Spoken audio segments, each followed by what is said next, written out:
So Alpha is this real-time social listening product that's built for retail traders. What do I mean by that? Every time you have a token that you're curious about or you plan to buy or sell it, instead of just doing it blindly, you can now come to Alpha to check what everyone has been saying about it across time and even in the last few seconds.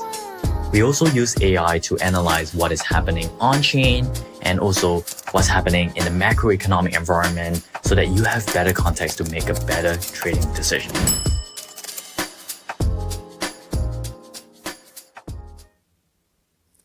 Hey loomdart, how are you? Hello, Shu. Yes, I can hear you loud and clear. How am I coming through? Great. So hi guys, this is your host Shubit. And just like you saw, I work for Alpha. And Alpha is a social listening tool. Just think of it as a great trading platform where you can check what people are talking about that certain ticker, check the macro news, and also some part of on-chain data. And today for this video, I'm so honored to have loomdart, to be honest. He's like such a figure, and personally, I'm really bullish on what he's been doing. And you know, like he's the CEO of BuyWazi, and I'm a holder of BuyWazi, and I've been like doing some user interview for him, and we just came down to this. Why don't we have a streaming together? And why don't you explain more about what you've been doing? So I get too much. Hi, loomdart, please say hello to us. Hello everybody. And yes, Shu, thank you for having me. Gosh, it's been a while since I last streamed with my face. But yes, we've been in, I call it dungeon goblin mode for the past year, just building out a bunch of things that I think myself are really, really cool. Hopefully everyone sees them in the stream and is like, wow, Loom, this is all so cool. And I get some pats on the head.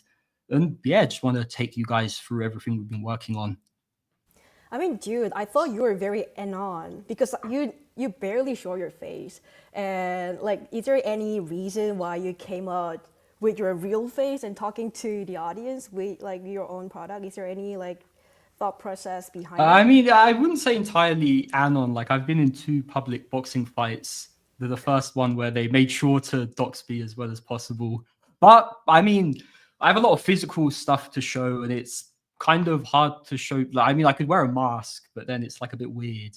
And you know, so much of loomlock is kind of, you know, retail facing, more like just general consumer product world where you kind of have to show your face, and the concept and product needs like a figurehead. And I'm far not edgy enough to do that with a mask on. It's just easier. Fair, and people were gonna believe you more. So I'm so glad that I can, you know, I can face to face talk to you. And because you just talked about those physical boxes, I know that's part of loomlock. Can you tell us about like loomlock? Yes, of course. Although your background kind of makes it look like you're streaming on like a street, which is very interesting. Okay, anyways, yes, sorry, that was a bit of a digression. Gosh, where to start with loomlock? It's been a multi-year journey, to say the least. But we're finally at a stage now where, this is the bad boy, the beauty. Where the loomlock itself is kind of finally done. There's going to be a few months of just getting the molds ready for like mass production. And then, you know, if we want to make 10,000 or 1 million of them, it's like a few week process of doing that. But now that like the physical side is done, we've really started engaging in like more kind of mass market partnerships, collabs, and I guess I'd call it like the media push, or the like, hey guys, you know, this thing is real, it exists, it's something we're working on, push starts now. Like, what better a place to do it with than starting off with my dear Shu? Got it.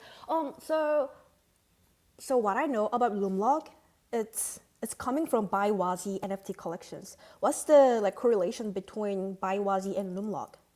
Yes, so effectively, when we did the NFT drop back in 2021, we were pretty well aware of the fact that, like, I mean, not as aware as we should have been, but physical stuff takes a very, you know, there's a lot more processes involved with doing something physical. And we wanted to have something that could kind of keep people entertained, engaged while that like Loomlock process was going. So that's when we embarked on like the BuyWazi's collection as a kind of, I mean, throughout this stream, I'll show a few things that will benefit by like Loomlock, but we kind of trialed them and tested them out on the Biwasi's front first, like some initiatives, some different ways of users engaging with stuff, especially on chain, which I'm pretty excited to talk about in like probably about an hour is when we've scheduled it in.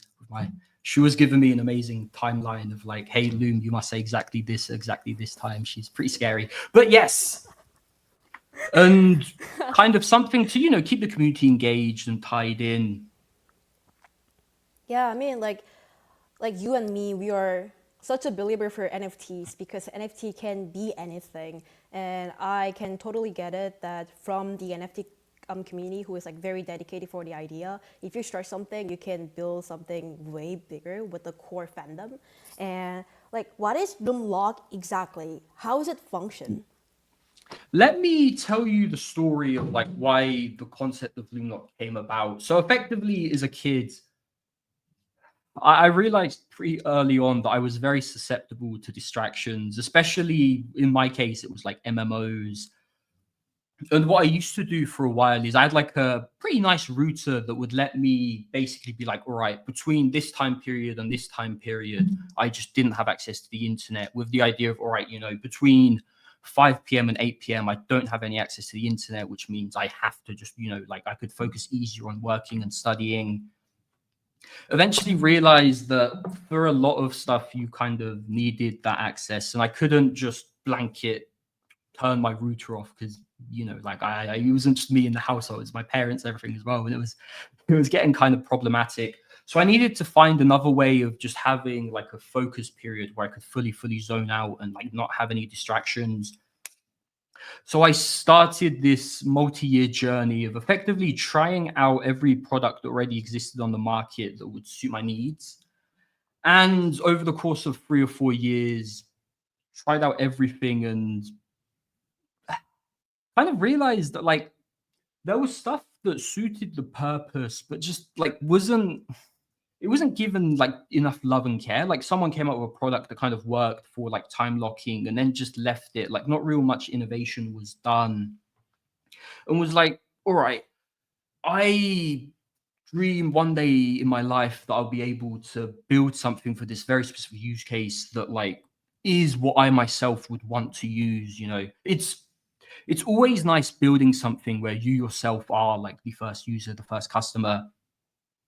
And then, yeah, so effectively, I guess that hasn't really explained what the loomlock is, but it's I don't want to say the term padlock because we did a few things that make it very much not a padlock, but it's effectively a device that uses time as like its method of locking. So you go in here, you can set like if you want to lock for an hour or a day or 10 minutes, you set your time using these two buttons and then just lock it. And the idea is you can lock stuff that's like, I guess, just distracting to you. It works on a few different science concepts, which I will get to just after I show everyone the boxes. But yeah, it's we wanted to keep it as simple as possible because it's becoming more and more of a trend now. But even back then, like 6, 7 years ago, when I was trying all this stuff out myself, there was a few software versions of it. Like, hey, you can block this application for this period of time. The issue with the software stuff was that it gets finicky and there's always ways around it. Like, you can block the Instagram app and then you can just open Instagram on your browser. And the more complex these systems get, the distraction becomes, all right, I've blocked Instagram for an hour to focus on work. I'm now going to spend an hour trying to unblock the app or delete the app or like figure out how to get around it. And I mean, thankfully, I was the first user for all of this stuff. So I just basically built it in mind of, all right, what would loomdart try and do to bypass this and how can we stop that? And kind of came to the conclusion of like, look, it's a very, it's a physical lock in the digital world where you set the time and it locks and there's nothing with it that you can really reason. There's no like distractions from the product itself. It's like everything's so online and technical nowadays that having something that's literally physical, can't be bargained with, reasoned with, I think made sense as like the solution to the issues. But yes, Yeah, let me see. I mean, I really get it. So attention is limited resources. And everyone try to extract that limited resource, which is attention, from the user, us. And we have really hard time, focusing on one stops. I also like one stops. I also suffer from that, especially when I try to go bed. My phone is ringing, especially when I post my selfie. My Twitter is burning, and then Oh I just wow, want to check it it, must be so right? popular. Not popular, but this is like crypto world. Like 90% here is male, and they just like my selfie a lot, and I got like a lot of dopamine here. But I just really want to somehow really put myself away from all these distractions. But really, software, I also tried like few things. Like there's one thing I like. One of them was I was able to make a forest if I keep the rule, if I don't look at the phone for the time that I promised in the beginning, so that after having my own garden very well, like flourishing, then I feel the sense of like successful feeling. Then I can also show people that I was focusing for this much using the screenshot of my garden. Like it was good, but like there are so many distractions, not just that, but maybe iPad or whatever. And so Loomlock, this product is for you because you suffer from the distraction issue. ADHD, I can tell. You're like I It's say you are very typical crypto bro, aren't you? Oh wow, typical crypto bro. I did not come here to be insulted. No, you are, because you are very good at focusing I one mean, stop. God, I mean, this is a bit of a digression, but like, there's a big push nowadays of like, hey guys, stocks should be traded 24/7. We shouldn't have like weekends off, and I think that will that will spell the doom of humanity. Like, we Humanity. this chase for efficiency and this chase for like we need to be able to access as many things for as much time as we can is just very, very draining. And I think crypto was a good like early example of just how damaging to people's psychology and people's mentalities being perpetually plugged in can be. Because like one of the biggest issues in, I guess, crypto, and like, I mean, it's not really an issue, it's like a feature that's also a bit of a bug, is that there's always something going on. It's not like localized, like, all right, crypto is an American thing, or crypto is an Asian thing, or crypto is a European thing. It's a global thing, which means there's kind of always something to do at any time. Like there's always someone DMing you, someone talking to you, even if it's like 1 a.m., 2 a.m., 3 a.m. your time. And like it's the world in general is getting more and more connected, and there's just more and more distractions and more like little feelings in the back of your head of like, hey, I should check my phone, I should just quickly check, maybe I've got a notification. And actually, a big part of Loomlock that we're looking to dive into, we're at the final stages of getting into a collaboration with like a Columbian University and having like a neuroscience PhD overview everything, diving deeper into the whole concept of, the term is phone proximity, and it's this relatively new concept, but studies and general people's academic awareness has really, really skyrocketed since COVID, because like COVID was such a pivotal time in like everyone's life in terms of like, hey, for the 1 or 2 years that it was like a big, big problem, everyone was kind of stuck on their phones in their homes, not really much to do. And that now that, COVID is kind of somewhat past and people are outside and doing everything again, a lot of people haven't like fully woken up to the fact of like, you can do other things other than be on your device. And so the academic fields were like, okay, we should kind of look into like why this is occurring and what's occurring with this. And so the concept itself is called phone proximity. And it's this field of research into the concept. God, I've said concept like 8 times. I'll say it one more time, into the concept of just having your phone near you, not even turned on, has a legitimate impact on your cognition. And the way we're kind of viewing it is like, just imagine it's not a loud noise, but there's this perpetual little hum in your head of like, brrr, like, hey, you should check your phone, you should check your phone. And the phone doesn't even need to be turned on, just knowing that it is something that you can access. Like that has a detrimental impact on just your ability to concentrate. It's been shown in most of the studies that have been taken in that realm, but we wanted to kind of help lead the charge in that area and start doing some studies ourselves. It's the academic process is very, very interesting, and I'm super excited to like dive into it deeper and have some stuff that, you know, has like our badge on it and kind of shows why we exist and why we're building what we're building. Because one common bit of feedback we've gotten is like, hey, you know, just don't go on your phone. Like, you don't need a device to help accomplish that for you. And it's interesting where, like, you know, from the phone side, all of these companies are spending billions of dollars in R&D and research and consumer marketing to ensure that you spend like an extra 10 minutes just scrolling on TikTok. Like, interesting example is, if you remember YouTube like 15 years ago, you know, you would, okay, I want to figure out how to paint. You search how to paint, it shows you a video, you're like, okay, sweet, this video taught me how to paint. YouTube nowadays is like, okay, I want to search how to paint. You search for how to paint. There's like 50 different videos. There's a video that's going to autoplay. It's just very, very well engineered to ensure that like you're as distracted as possible. And then on the other side, which is like, all right, you know, maybe we should be building stuff that is helping counter these distractions. There honestly really isn't that much. Yeah, back in the day when we were a child, mom helped us and teachers too. They just got our like they just took the cell phone away from us and kept it with her and gave us back when we achieved something, when the time, like maybe like some time passed, or if we do something good, they gave it to us.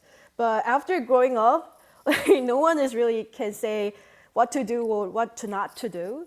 So I was like, oh, like I have to have a very like determined to make decision to not to look at cell phone, because no one is telling me what to do and they cannot tell me what to do. So loomlock can be a mother. And like I just like you, like I had an experience when I just lost my cell phone and my concentration level was like so higher. Like, so I am also craving that sort of emotion and situation again, and I really like it because it's a very simple idea. So there's a physical lock that can lock that is distracting me, and I also like the idea that you have many boxes, maybe. Yes, boxes. there's two things you mentioned that I'll quickly cover because they're very interesting. The first of those is, so there's a concept called pre-commitment, which is like trying to condense the amount of time you need to do something, use your willpower on something into as short a period of time as possible. And I love this example because like people understand it very well, which is like, look, if you want to have a day where, you know, you just drink some alcohol, something you can do, and this shows pre-commitment very well, is just you pour out the amount of alcohol you want when you're sober, which is a time of, you know, strong willpower, strong mental fortitude, and then you lock the rest up for like 24 hours. And then later on, where you've drunk some alcohol and you're drunk, because of the choice you made early on when you had strong willpower, now you're drunk and you have weak willpower, but you've managed to like take that willpower then and have it stand for like the whole day because, you know, you're drunk and you want to drink more, but your alcohol is locked up. And like pre-commitment, we're not, thankfully, it's like a separate field of research, and there's like already a lot of academic stuff done there. So it's not something we're going to be focusing our research on, but it's definitely one of the like underlying pieces of psychology that like impacts Loomlock and is something we've like built on top of. But yes, the little piece I said at the start around like building this product for myself, one big other problem I realized with the existing things on the market was, one, they would all be like one size fits all, like, hey, you know, this is the time locking container, it's the lock and the box in one unit, which it's the issue with like, you know, people, and we saw in this through like going through just consumer studies and like seeing what people were using these products for. There's like over 100 different things people were using time locking containers for. And, you know, each of these things are different sizes, different shapes. And it just felt like all of the existing products weren't really doing justice to like design. You know, they weren't making something that you could put on your desk and be like, hey, you know, it should be like a staple piece of your home where when you have friends around, you can show off to them like, look, you know, I clearly take care of myself. This is a tool I use to work better, more efficiently. And it was just like honestly kind of ugly. So the cool thing with the loom lock, and something I'm super excited about, is by separating the lock from the box itself. So this is only half of the equation. The second half of these boxes, which I will bring in a bit, is that you can have something that's aesthetically suited for your kitchen, for your office, for your desk, for a schoolroom, and it just makes it far more modular. So, someone who's going to be using it to lock their phones in. So this is a box that we made for phones, and it just works pretty standard. You just lock the lock on. A phone lock is going to be different to. Let me get some boxes. I love these designs so much. Like you want something bigger to put more stuff in. There should be pins there, but the pins are in all the other boxes. That's a Bitcoin themed one. It looks like a Nike shoebox. Yes, it's the exact same orange as the Nike shoe boxes. We kind of realized just after we made it that, like, okay, maybe we'll use a I like slightly it. different. That's very actually trendy, like hip. I like that. And then also, like, stuff should look nice. Stuff should be beautiful. It's all obviously very, very practical, but like, this is one of my favorite box designs so far. That's by Wazi. Yes, this is the slime by Wazi. And then, like, it all works kind of. No, it's What's slime. happening on his He's dripping. slime? Maybe he put on eyeliner and he cried a little bit. No, he's melting. It's too He's hot. melting. Oh. Yeah, the plastic was so hot that the plastic melted. It's the design, and then like it all works the same. It works with the loom lock, so you can have stuff that's aesthetic, that's and functional. Got it. Can you open the box too? I want to know how you open it. So they all have different like open closing mechanisms. We're exploring like a bunch internally just to find like which ones work best. But this one, for example, kind of slots open.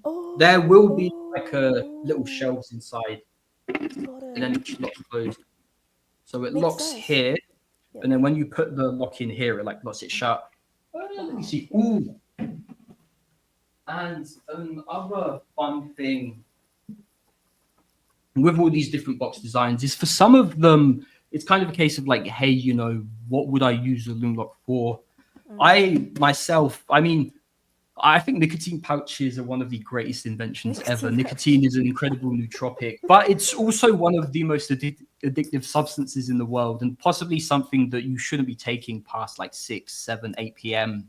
And it's like, well, look, this box again works with the loom lock. And you can open it and put your goodies inside, and it's just like a little visual demonstration of like, what would I use the loom lock for? Well, here's one that you would use for Zim boxes. I like the color, like purple and like light green. It's so cute. And what I just realized is, if there is hinge and you replace that hinge with loom lock, then one size fits all, like on the hinge. Like it's taken a very long time to make it as modular as we desired it to be. But like now that all of the pieces are in place, we can get very, very creative. And one big part of Loom Lock I want to have is like a 3D design printing community where, even though we'll have a lot of different boxes and stuff available, there's going to be people that come up with new mechanisms for their own use cases. And it's honestly relatively simple for someone to kind of be like, hey, I made this specific design, printed it out, and like integrate the pins and test it. And then, if any of those designs do really, really well, we can work with that creator in like taking their design, their concept into something that's mass market. Gosh. Got it. So you can, like, I see many space where people can do customization. Maybe they can come up with their own box design, or if they are tired of that, they can just color it as the way they want to do. And for the brands, like for example, for Alpha, if we want to have a side event and if we want to give out users or people who came to our party a good memorable souvenir, then why don't we give out loomlock and brand it with Alpha IP? I think that will make a lot of sense. Like have you like thought about that? Like, doing some collaboration, just like, chips. Like they're doing nails and they're doing amazing collaborations, and I love that. Like loomlocks, I see great potential there. like any collaboration, like like upcoming collaboration or? Oh, that's a very, very good question, and actually something I'm like personally super interested and passionate in. But I think we may have been rugged by Twitter potentially. Rugged by Twitter? Yes, I got a DM that the Oh, it's not working on a Twitter. Oh, we're rugged by Twitter. oh God, sorry X. X. View on Twitter. Let me see. Oh, that was why. The number of what? Why? Okay, let me do it again. Oh, from when?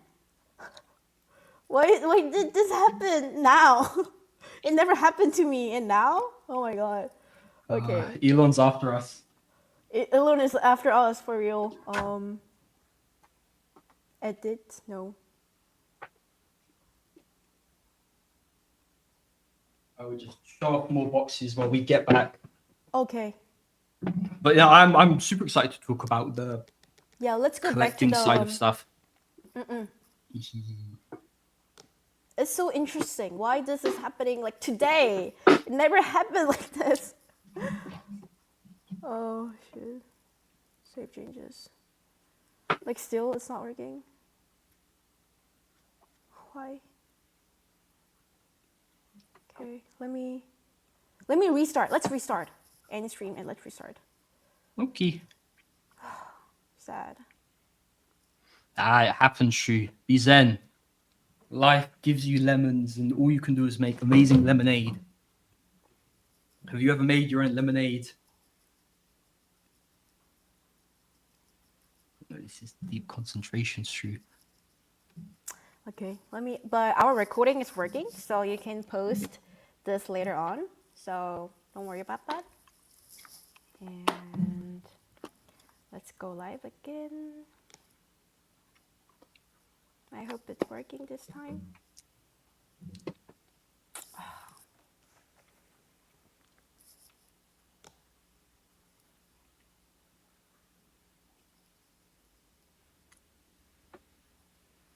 I'm so glad that you picked up the message. We might have talked to each other for like next 2 hours. That would be no problem. We could just have a nice friendly chat. I'm gonna end the stream. Oh no, not ending stream here. I wish my camera followed me. Maybe I can like manually do it. There we go. Okay, I'll end the stream and then start again. Do you want me to make some elevator music?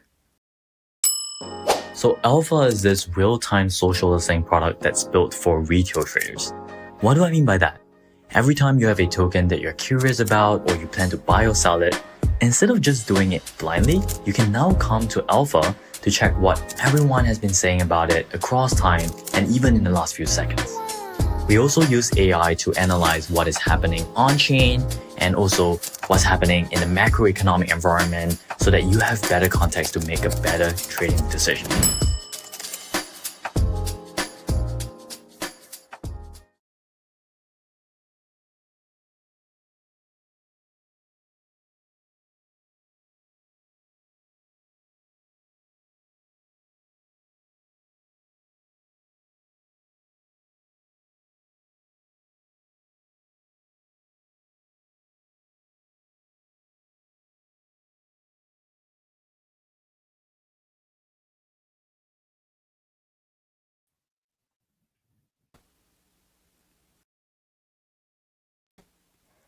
Hello. Hello, dear. We are back. We back. Is there anything you need me to tweet or post? Yes, Get me. so I just sent the link on Twitter, by Telegram DM. By the way, it's live on Abstract. I think we need to let people know that we are streaming on Abstract so that they can come. And the reason why it happened is because like Twitter's whole server for streaming is down right now. I see other people streaming is not working too, but I don't think they noticed. Okay, I have the abstract link. X rugged us, but we are live on abstract. And that is the correct link. Awesome. Nice. And our RT and also amplify. Amplify. Whoa, such a cool word. I'm being amplified. We have developed synergies. Dude, stop it. I hate you. Oh wow, hate is a strong word. Like mildly dislike. You irritate You're me. That not would work. mildly dislike, you are hated, okay? You are hated. It's only still like 2 people listening to us, like, so it's still fine. I think 2 people are like my friends, like maybe Chui Hawk or like one of my lovely friend. But yeah, should we get into it? So you raised an interesting point, which was around like, collaborations, different Oh, wait, designs. like, room, Ooh, please okay. stop. Let's wait until people come. Like, hey guys, are you guys on Abstract? Are you guys from Abstract, or are you guys joined through loomdart's link? To give you guys brief what happened to us, we were peacefully doing live streaming on X yet another day, but I think there was an issue on their server because the whole streaming server is down on Twitter, not just us. So we've been talking about like, loomdart's live, and briefly about loomlock itself too. And we want to continue the discussion. So there might be people who just came here. Why don't you give us a brief about loomlock itself first before we hop Ooh, in? yes. We're going back in time. Basically, the loomlock is a device that you can set a certain time period to lock away your devices for. It leverages stuff like pre-commitment and tries to fight the phone proximity effect, which is the concept of your phone being near you, not even turned on, but just being accessible to you, has a legitimate impact on your cognition. In simpler terms, locking away distractions so you can lock in and focus. Let me show you the look. I guess it's mirrored, so it doesn't effectively work. But this is one of the designs we want to engrave. It's time to lock in. You must be the man on the top of the mountain and have your cognition explode.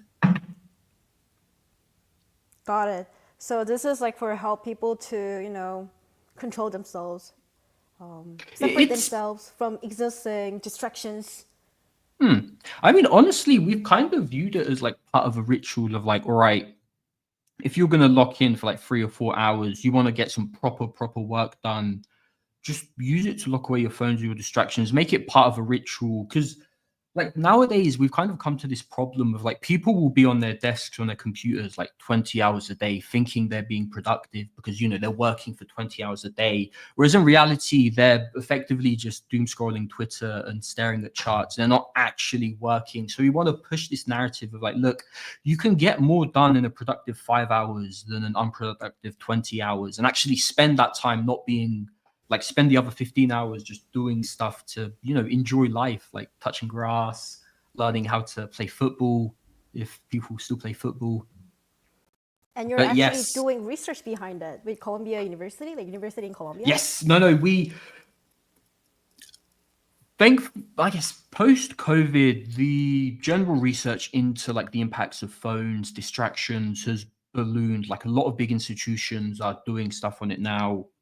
And we want to take part in that and have some stuff that we can stamp our brand on of like, hey, the loomlock is actually backed by genuine science. Like, it's not kind of hearsay or just, hey, this is an idea. It's like, no, there's genuine peer-reviewed studies showing that there is a material impact of smartphones on just cognition and people's abilities to do stuff, which if you really dumb stuff down, it kind of does make sense. Like, if you're perpetually, even if it's like a small percent, like if you're like, hey, I should probably see if I got a notification, see if someone messaged me, see if something happened. Because one very interesting study actually was around people. They were like, they had a task to do in like an office environment, and their phone was near them, and they were effectively monitoring what would make them pick their phone up.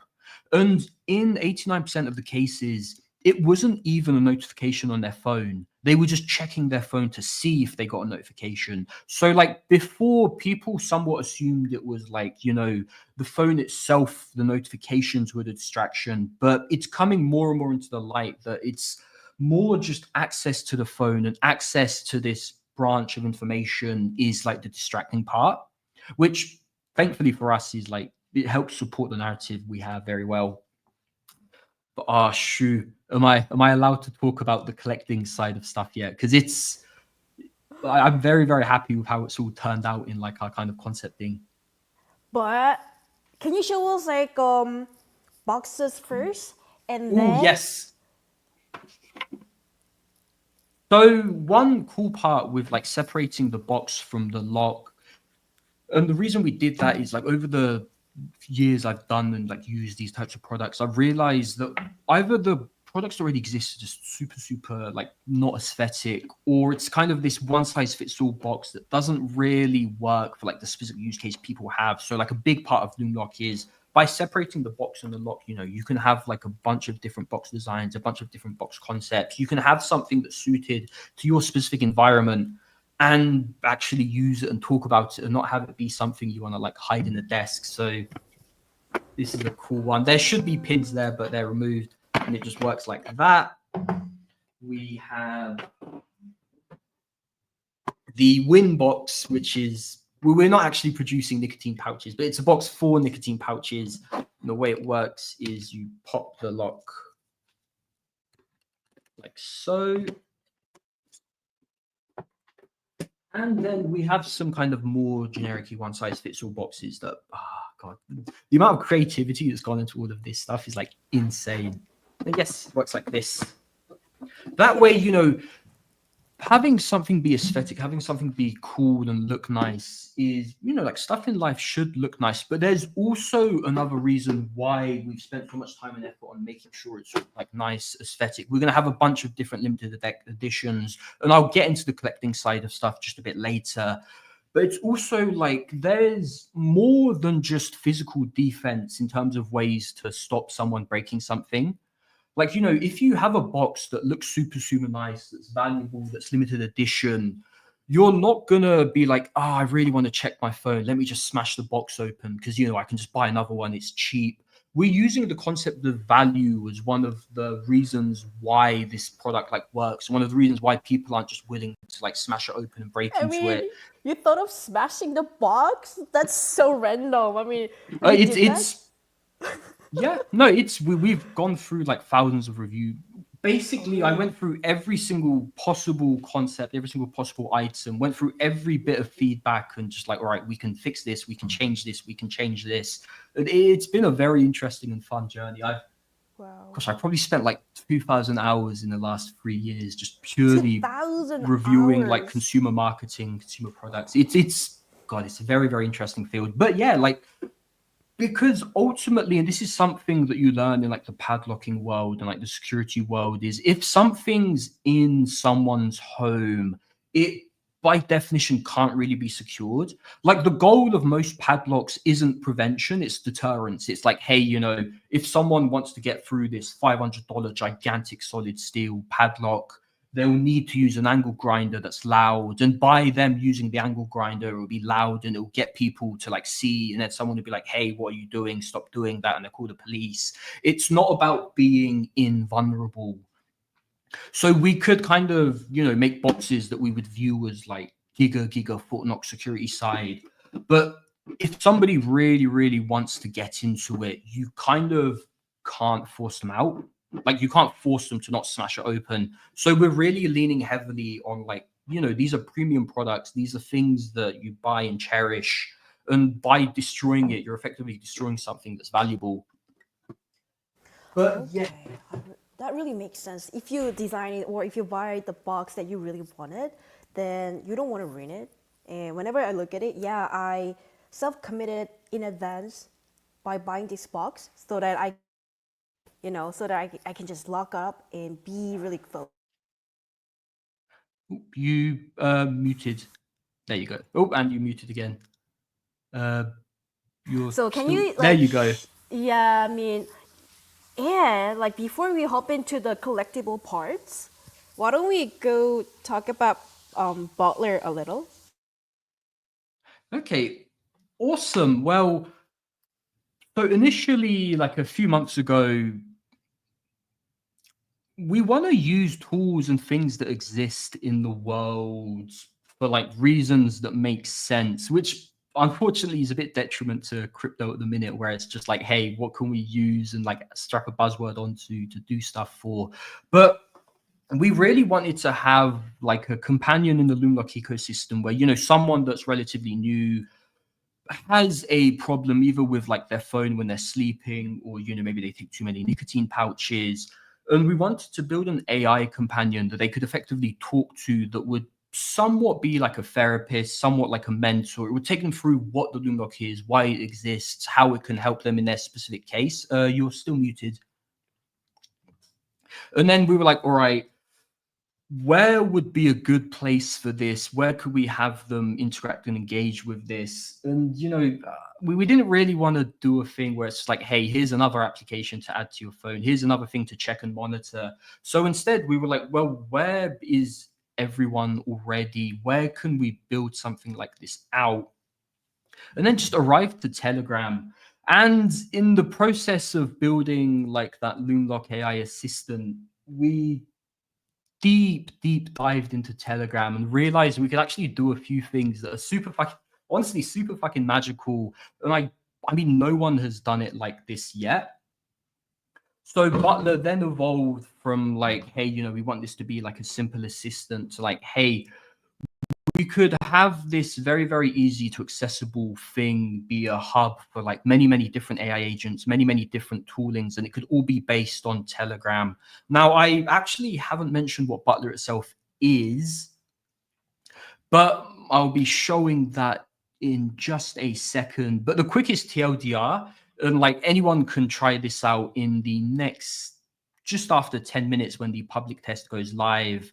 But Butler is a Telegram assistant that you can access in any chat, in any group chat, in any DM, just by typing @Butler. And let me show that now. But yes, Shu, can they Yeah, I see my mean, screen? yes, you're added. So, I mean, this is so crazy. So you started this NFT collection because you wanted to build really cool physical stuff, which is Loomlock. And while people are using Loomlock, you wanted to allow people to have their own companion that can like always be with that user. So you came up with this Butler, and you called Butler not a bot, but Telegram system, because you can summon Butler anywhere. That's like who does like journey is like so crazy, and this is like really amazing. I mean, like, is you realize with like all the stuff we've built with blessnet as well in the future, and like in like the next hour of the stream, is like if there's an easier, better way of doing something, if it doesn't exist yet, we're just like, well, yeah, it doesn't exist, but like we can build it. Like there has to be a way forward. And I think it comes from just me intrinsically being lazy and being like, hey, is there an easier, quicker, cheaper way of doing this? Which is, yeah, it's honestly a nice trait to have if you have the ability to then be like, all right, I can actually solve for this problem and find an easier solution. But yeah, let me quickly show off some Butler features. So one cool part of Butler is we want it to be kind of a crypto educational resource that anyone, anywhere can access, that just helps guide them around like, hey, you know, this guy's been talking about optimistic rollups. I don't really know what an optimistic rollup is. You can use @Butler explain like I'm 5, which is a specific agent that hyper dumbs down stuff to just give you like a really nice, simple, short explanation of what an optimistic rollup is. You can use Butler for charts. Gosh, I think it was C. I actually may have forgotten the command here. There we go. And then boom, it can pull up charts for you. You can use it to generate images.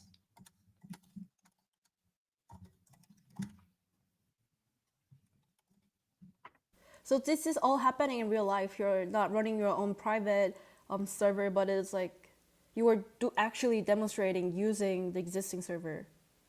Yes. Wow. And the really cool part, and I think this has kind of become an issue in like AI stuff over the past few months, is there's so many cool different custom prompts, cool different custom things that you can do, like, you know, giblifying stuff, but it's I mean, giblifying is a bit different because, OpenAI made that pretty simple. But for the more complex stuff, it's like you have to go to a specific website, you have to download a specific application. And that works really cool when there's like one or two. But when there's 500 different apps and 500 different websites that you have to keep track of for like simple AI stuff, it makes it not only hard to use, but just very, very hard to find. So one of our goals with Butler is, because it's so simple and easy to use, it could be used anywhere.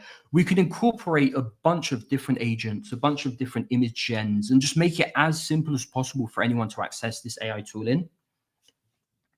So it's like aggregator of aggregators, because all the existing AI bots, they are already integrating all different like existing AIs and APIs and SDKs. But you are kind of wrapping it again and make it usable on Telegram, and you can submit this bot anywhere, and that's really cool.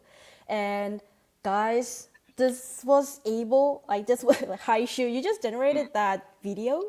So like one key part of Butler that we really want to expand upon is like, I spend my entire life on Telegram. A lot of people spend a lot of time on Telegram. And there's so many fun, cool things you can do on Telegram to help make conversations more engaging, more fun. If Shu leaves you on red, you can be like, hey, look, here's a cute thing. Please talk to me. There's so much you can do. But we wanted to have one convenient place for all of that and just really showcase the power of what you can do on Telegram. So like instead of going to ChatGPT and make a everything my selfie, but I can just download my friend's selfie and feed Butler and make it into another image. And yes, exactly. Send it to my friend so that I don't have to hop into other window or whatever like that. So right now, Butler doesn't support image uploading, but it's something we're working on. But think of it as like, hey, here's a really, really cool way of someone turning a selfie of themselves into like a AI supermodel picture. But the way of getting that to work is you have to open ChatGPT, put in like a specific prompt, train it a bit, do some custom stuff. Whereas instead, what someone can do is just incorporate their specific API into Butler that does all of that for you. So all the end user has to do is just be like at Butler, supermodel, and then post the image, and it will do all of that processing and just make it as convenient as possible. And I freaking that's so good. And to be honest, guys, this whole thing was available for BuyWazi holders. Yes. So in the public test that starts in a few minutes, and I encourage anyone listening, just wait like a few minutes and then type out Butler to see how cool it is for yourself. We're currently only testing the query side of stuff, which is the AI LLM that you can access. But we'll be doing larger tests for all of these separate features in the future, of which I think we're at double-digit features now. But to access all of that like live now and kind of test around, it's available for any BuyWazi's NFT holder that has their NFT tied to Matrika and their Telegram ID. Okay, you just talked about testing, public testing, and LLM. What people can do with Butler, like, asking questions, is it available in Korean, Chinese, Japanese too? Thankfully, AI is very, very good, and the LLM can pass any language, which you've displayed well with your Korean. And I imagine if it can do Korean, it can do. It's working in Korean too. I just pretend as if I don't know it because that way it's more fun. I've been asking questions using Korean. Butler is also answering in Korean, and you can just ask, like for example, when I talk to Loomlock, sometimes he makes insider joke that I don't really know about. Then I ask Butler, what does it mean? Then he explained this in Korean, which is like really crazy. So Butler can be companion for my as a therapist and also my crypto tutor. Whatever I ask, Butler can answer me, and also the tool where I can have more fun during the chat within Telegram. Guys, it's 1 minute away from the public test, and I will show this banner. So go to any chat, any private chat, group chat, you tag Butler there, then Butler will come up, and feel free to ask any question that you have. For example, someone just made a joke about your hairline. Oh no. Butler was not gonna have an answer for like hairline memes, but he will still understand and say sorry to you that you don't get it. Is that bad? Oh wow, I'm sad now. Don't be sad. They're memeing about your hairline. I mean, but I think within a few seconds, this will go live. Yes, the public test will be live. And yeah, the feature I just showed is you can effectively curate Butler to be like your specific LLM by going to like at Butler directly and DMing it /settings. This is only available for BioSys holders as of now, but you can have it talking like whichever way you want, any personality you want. It's yeah, females have a very different type of personality they like than the males is something we've seen.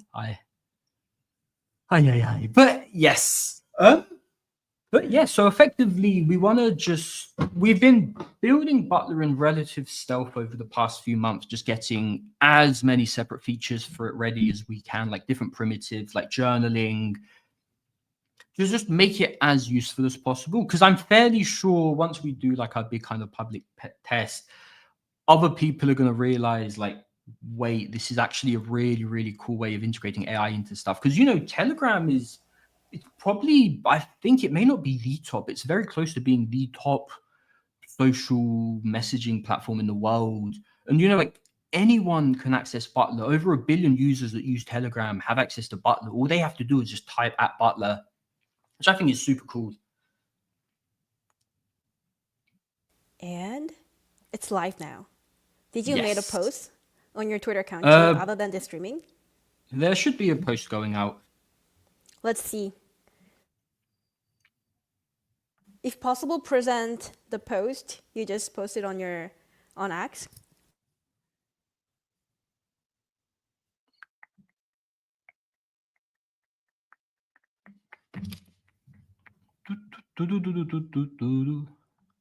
Baby, shoot. I think it's not live on your Twitter, your personal account yet.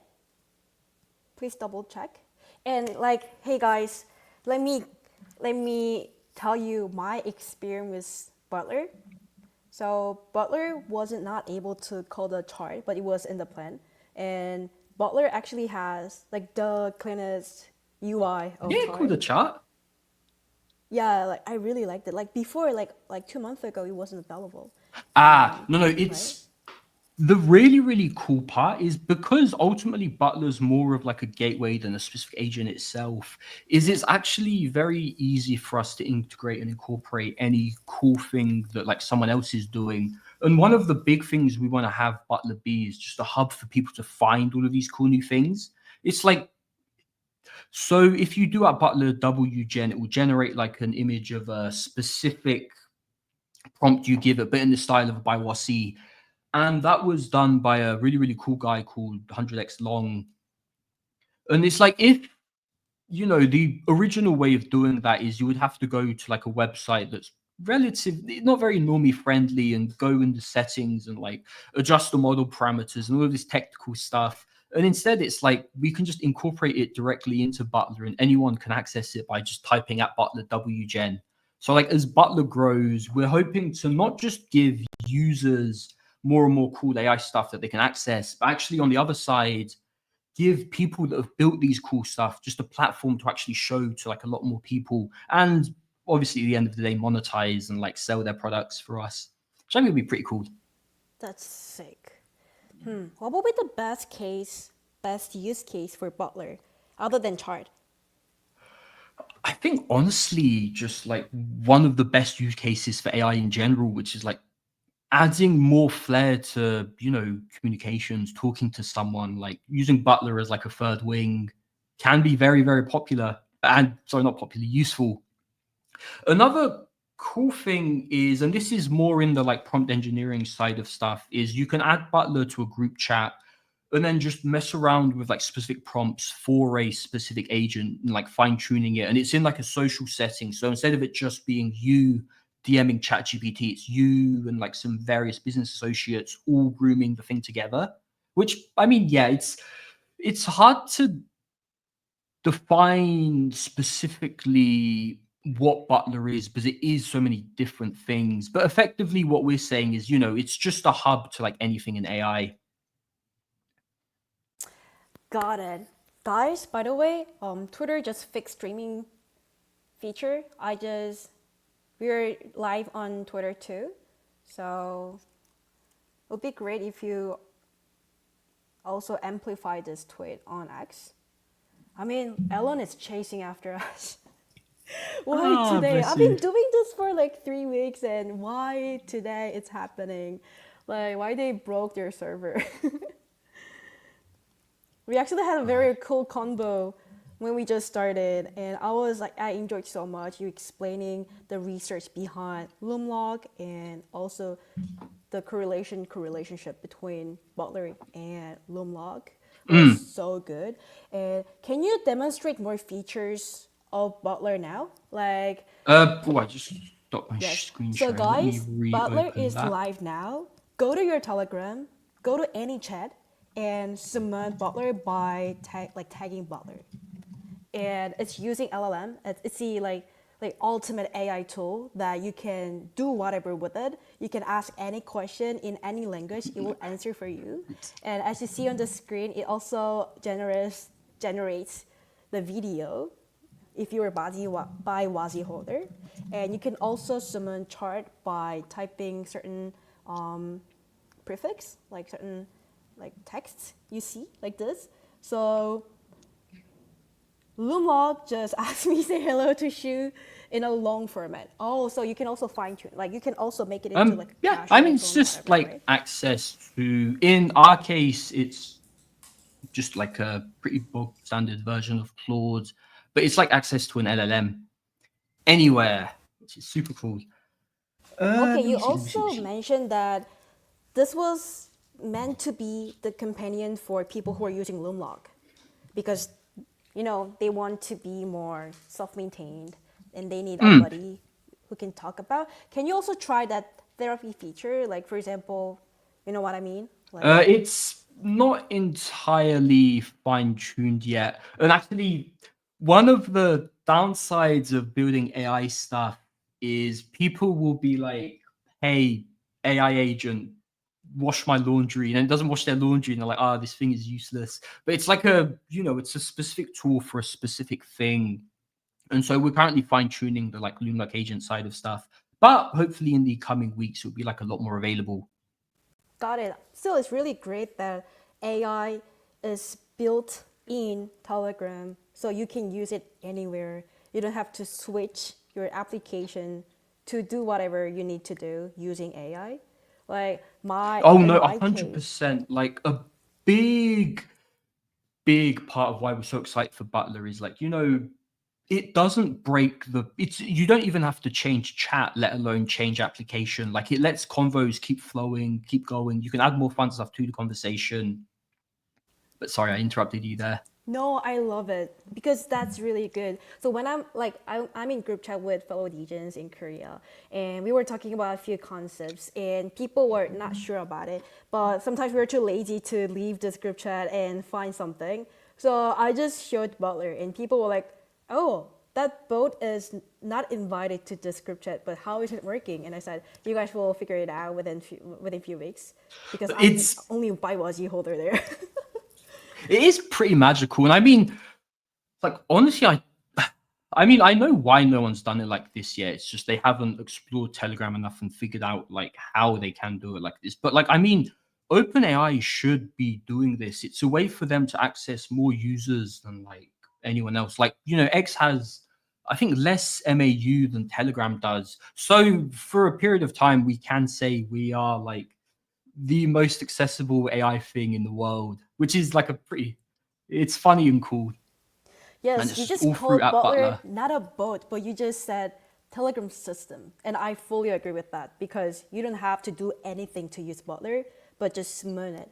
I just made it into banner, go to any DM group chat and type Butler at Butler, then it will pop up. You might need to wait for like 3 seconds sometimes because it's generating the answer just like other LLMs. But wait and try. Please just show that screen like so that people can like now people are joining back. So sorry guys if you guys were in our streaming like few minutes ago, like 20 minutes ago. I think Elon did something wrong and whole streaming server in X was down, so we had to close it and we restarted. In the beginning part, we talked about Loomlock that he been building for like 2 years, and this is like part of Baiwazi NFT collection. And Butler is also under the Baiwazi NFT collection. It's a Telegram system. You can think of it as a bot, which is a more familiar concept. You can summon this your companion anywhere if you are on Telegram. And yes, I mean loomdart have been like amazing people, like he made people amazed by summoning Butler right in front of their eyes. It's Because really, really cool magic how trick. was it like? So tell me about it. How was your experience demonstrating Butler to your friends? I mean, a lot of the time people are like, well, this is a DM. I haven't added any bots. There is nothing like, and I'm like, no, just type at Butler. Like it'll work. Trust me. And then the other times they're like, is this like a hack? Are you trying to scam me? Which is always a fun convo to have in crypto.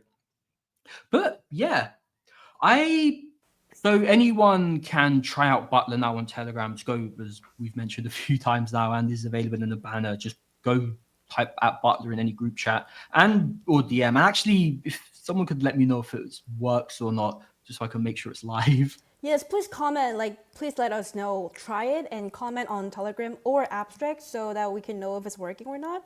Butler is amazing. So Kayas from Abstract, he just said Butler is amazing, and I agree with you. And it's available in any languages, which is crazy. You see? So this is the group chat. I think he removed all the chat history to make this clean group chat. Can you demonstrate one more time for us, please? Yes. Give me a question to ask. What, like any question chat? Like, if it's not about hairline, if it's not about hairline, You're trying to belittle my appearance so you look better next to me. I'm so sad, Shu. I'm heartbroken. No, guys. So please give us any question that you want to ask. Ask us or ask to Butler. I really like the name Butler too. You bought the ticker. I mean, you bought the ID. Yes. No. People are a bit confused with Butler in that it's like, how does this work everywhere? It's like an official Telegram thing. Mm-hmm. And it's a combination of a few different things you can do on Telegram that people kind of haven't been able to bridge together fully yet. But I mean, once this thing is live, people can be like, oh shit, we can do that too. That's so awesome. But yes, no, at Butler is like property of us. We own it. Got it. It's like a DNS for Tone network, right? I remember you selling the ID. Not Ton specifically, but just Telegram. Like it's effectively just Telegram usernames that you can buy. Got it.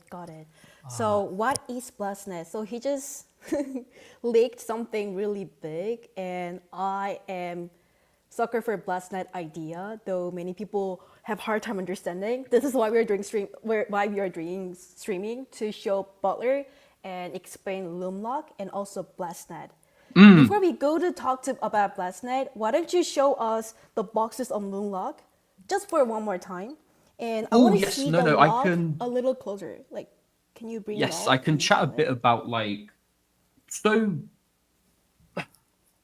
we've had an issue in this space for the last 10 years where people would effectively ram crypto into places where it kind of doesn't really need to be. I mean, the running gag is obviously, hey, we should put Uber on the blockchain. And being in the space for such a long time, I've seen so many absurd concepts and ideas for usage of blockchains. It just really, really didn't make any sense to me. And I mean, over time, it's hurt the space where all of these pie in the sky ideas have deteriorated and just left people angry and upset. But we're actually using crypto in a few different ways for the Loomlock ecosystem, but in ways that we think are genuinely useful, and we wouldn't just use it to say we're using it because at the end of the day that doesn't really help anyone or benefit anything. But no, yes, so one really, really cool part of the Loomlock ecosystem is that we are going pretty crazy in terms of customizations of the locks, but two, also the boxes. It's aluminum. Steel is trickier to work with and far less corrosion resistant. Rust, especially with electronics and stuff, steel is better for non-electronical things. It's magnetic. It causes a bunch of problems. Whereas honestly, aluminum is like it's a Lighter wonder too. metal. Like it's Right, really right. really cool. Can you But show the it's like button too? I want to see how button works, like on the oh loomlock. yes, Yeah. Like what's those like it's dots on the sides? Like that just a design or this is just the a label, and then sticker? this is the charging port. Charging. Oh, so you need to.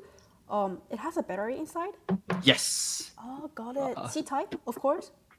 Yes, USB-C. Oh, No, nice, of course, nice. this is a premium product. But yes, so we if we're of the mindset of like, hey, this thing is going to have millions of people that really, really love to use it and want to have it be something cool they can customize that's collectible. We want to build a really, really big collecting ecosystem around Loomlock, but I have a decent amount of history in just generally collecting and in just collecting in general, and in a weird roundabout way, crypto, because like crypto cycles are so much quicker than like TradFi cycles, have seen a lot of what works really, really well in terms of collecting, and then what doesn't work well at all.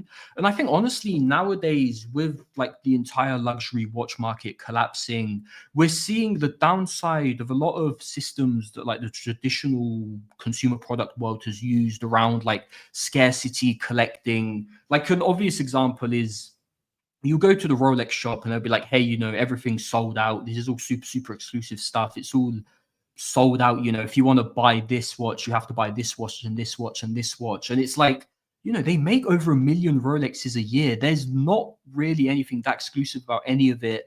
But because of the way they do their distribution and their narrative handling and their hype and the fact that it's all kind of gray, like no one exactly knows how many units of each collectible thing is, it lets them have this aura of like exclusivity, which works super, super well until it doesn't. And the second that narrative flips from like, hey, these are super exclusive, super luxurious to like, okay, there's hundreds of thousands of these out there, it suddenly becomes a case of, okay, I probably should sell this thing before everyone else realizes it's not that luxury. And because the kind of luxury world is so psychological, that flip is something that can, destroy the entire market, because it's like, why would someone step in to like bid the bottom or so when everyone else is selling? And so one really, really cool part of like Loomlock, and one reason we're leveraging blockchain tech, is every exclusive custom thing in our ecosystem is gonna be on chain. So it's like if we do an edition of 1,000 luxury, I don't know, let's say we do a collab with Prada, which obviously isn't set up yet, but one day is my dream. All editions of that collab will be visible on chain, and they'll be able to see not who obviously, but which addresses they were distributed to. And the reason that's super cool is it's like, well, we can't just discreetly go to some Hong Kong secondhand watch dealer and give them 50% of our supply and be like, hey guys, look, pay us a premium. You can sell these one a day to make it look like it's super scarce and super luxury. Whereas in fact, they're just peddling this like fake narrative to just fleece the people that are like actually interested in buying and collecting this stuff. And I think honestly, that's like a very, very cool use case for like the blockchain that, it's not shoehorned in. We wouldn't be doing it if we didn't think it would work and be cool. But it's something I'm super, super excited for, because obviously combines a bunch of things I'm like very, very passionate about. Now, then comes this problem of like, okay, if we're gonna have an ecosystem where, we're imagining hundreds of thousands of people interacting on chain, how do we do that? Where do we do that? And that's where blessnet comes in. So blessnet is a bit tricky to explain because it's a few different things, but I can start with like the key points, which is Okay, the okay.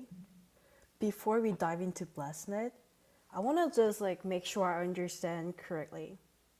So you started Hold the Sturdy from Baiwazi NFT from and Loomlock. for the Loomlock, from the Loomlock and the Baiwazi NFT.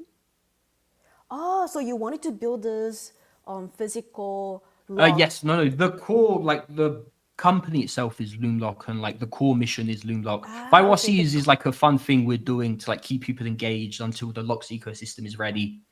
Ah, gotcha. So what you actually wanted to build was making Loomlock usable, and you wanted to sell it as a Web2 product. But before you actually launching it, you made a core group where who will be the first believer of Loomlock. So this community will be the first tester. This community will be the one who's maybe sharing the honor later. But you first have a community of Loomlock, and then after launching this NFT, you've been building Loomlock, and production is ready finally now. There's two different Almost. We like Okay. all the technological stuff is done. It's just a case of getting the like mass production Mass molds made, production. which will take like a few months, Oh, so for and now, it's then we're based good. on like 3D printers, maybe.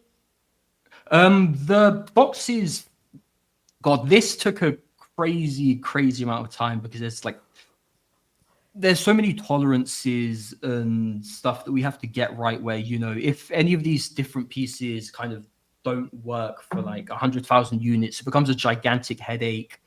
And Okay. unlike with digital services, which I'd like to say we move pretty quickly on, it's like you can't really just push an update out Yes. with like something physical. It's like you'd have to record, and that's not fun. Okay, got it. So you got the physical lock and many different boxes that have different designs and different sizes. And this will be maybe first tested to by Wazi NFT holders. And while like it is so cool to build whole collectible by Loomlock boxes, Loomlock box market is because you are utilizing blockchain. So whenever you drop a new collection, this will be all recorded on blockchain so that you can track it, and people also can know how many boxes are available and who's holding what. You cannot really identify who that exact person is, but you see the address. Maybe you will have a different cases, different use cases for the boxes, one for mass production, one for collectible, one for like collaboration, but everything is like tracked on chain so that like people can really know like if I am getting scammed or not. Like they said it's really scary, but maybe they may have like produced behind the scene. But A everything kind is on of blockchain. Yeah. thesis we're like really in tune with for like the collecting side of stuff is this concept of like there's can't be evil, and then there's don't be evil. And generally as companies grow and products grow and they realize, like we saw this a lot in the sneaker ecosystem where Nike was like, hey, we can launch a exclusive sneaker drop, and then everyone buys it immediately because they think they can sell it for more on secondary. So why would we not just launch a second one and a third one and a fourth one, and then maybe we sell them directly to the guys that originally are going to just be botting them? So 80% of a sneaker drop goes to one guy, and then that one guy just slowly sells piece by piece, day over day. And it's like that's don't be evil. And in our system, it's like can't be evil, where it's like, you know, God, this is a bit of a digression, but actually, one very interesting thing we saw over the past few years on like how products were just being dropped in general is the sneaker world, because you know TradFi companies move slowly, they can't really innovate quickly, or so they had like a very standard system that they kept for a few years that, you know, people managed to bot incredibly well. And so it was a case of like, hey, this thing is exclusive and luxury, but like one guy owns 80% of the supply. Actually, NFT drops had more innovative and newer ways of doing those types of drops and ensuring that, like, you know, the supply was more distributed. And there's three main ways of like gating a drop. One is obviously cost, the second is chance, and then the third is effort. Like, hey, you have to farm this whitelist by like typing GM in the Discord 500 times. But the issue with the kind of NFT side of that is it was drops for the concept of being drops, and the like fundamental intrinsic value of stuff was like not entirely there. So you had the sneaker side, which is like, you know, there was some value in people being able to wear these things that made them a bit stickier, but they really didn't manage to nail how they did their drops to ensure they were fair.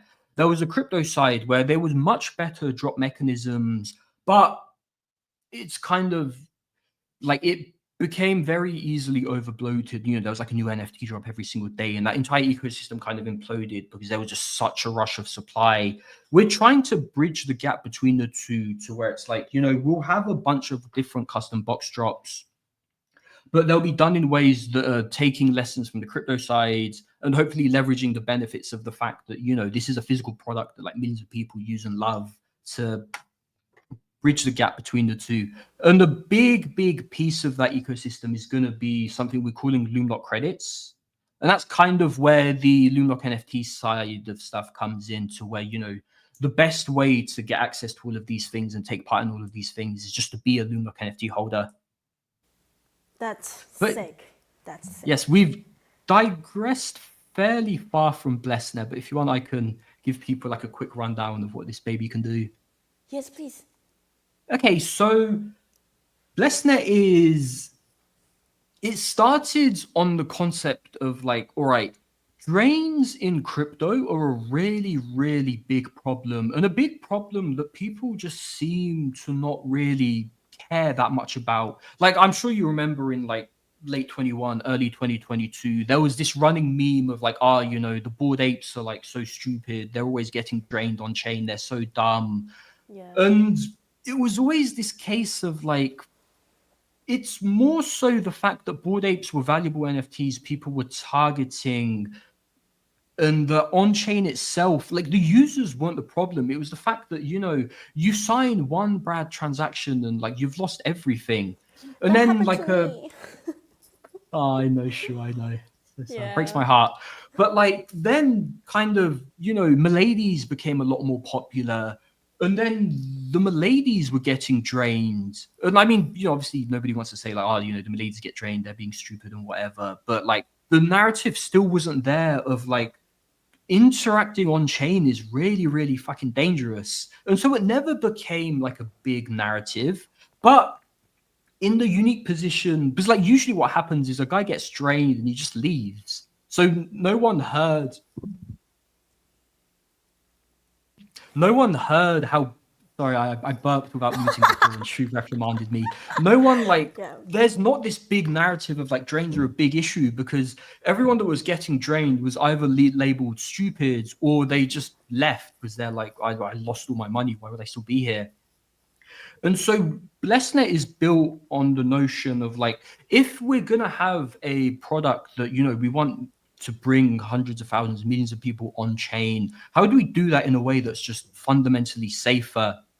Mm-hmm. So the really cool part of blessnet, and like a little innovation we discovered, is if you start your transactions on a chain that you don't have any assets on, you can't get drained because there's nothing to take.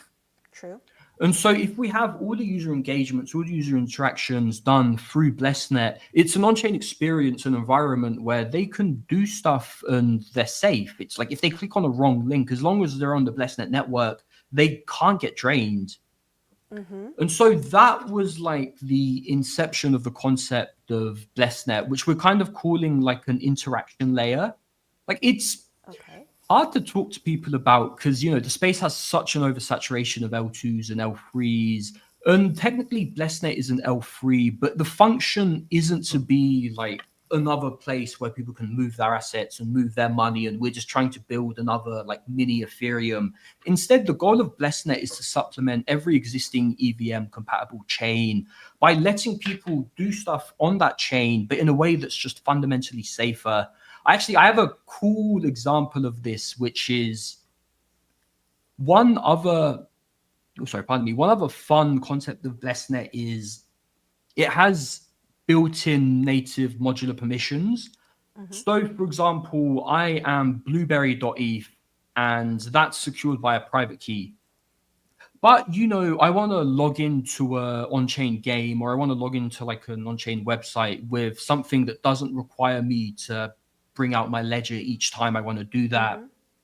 So what you can do is you can use account abstraction to set up like a Gmail address account that has a address on blessnet, and then you can tie that address to your core blessnet address, where you can sign into that application or that product with your Gmail address account, but on behalf of your main address. It's kind of taking the concept of delegation that's been available for like a while, but like a bit trickier for users to like onboard to, and just giving it a bunch of steroids and making it like as useful as possible.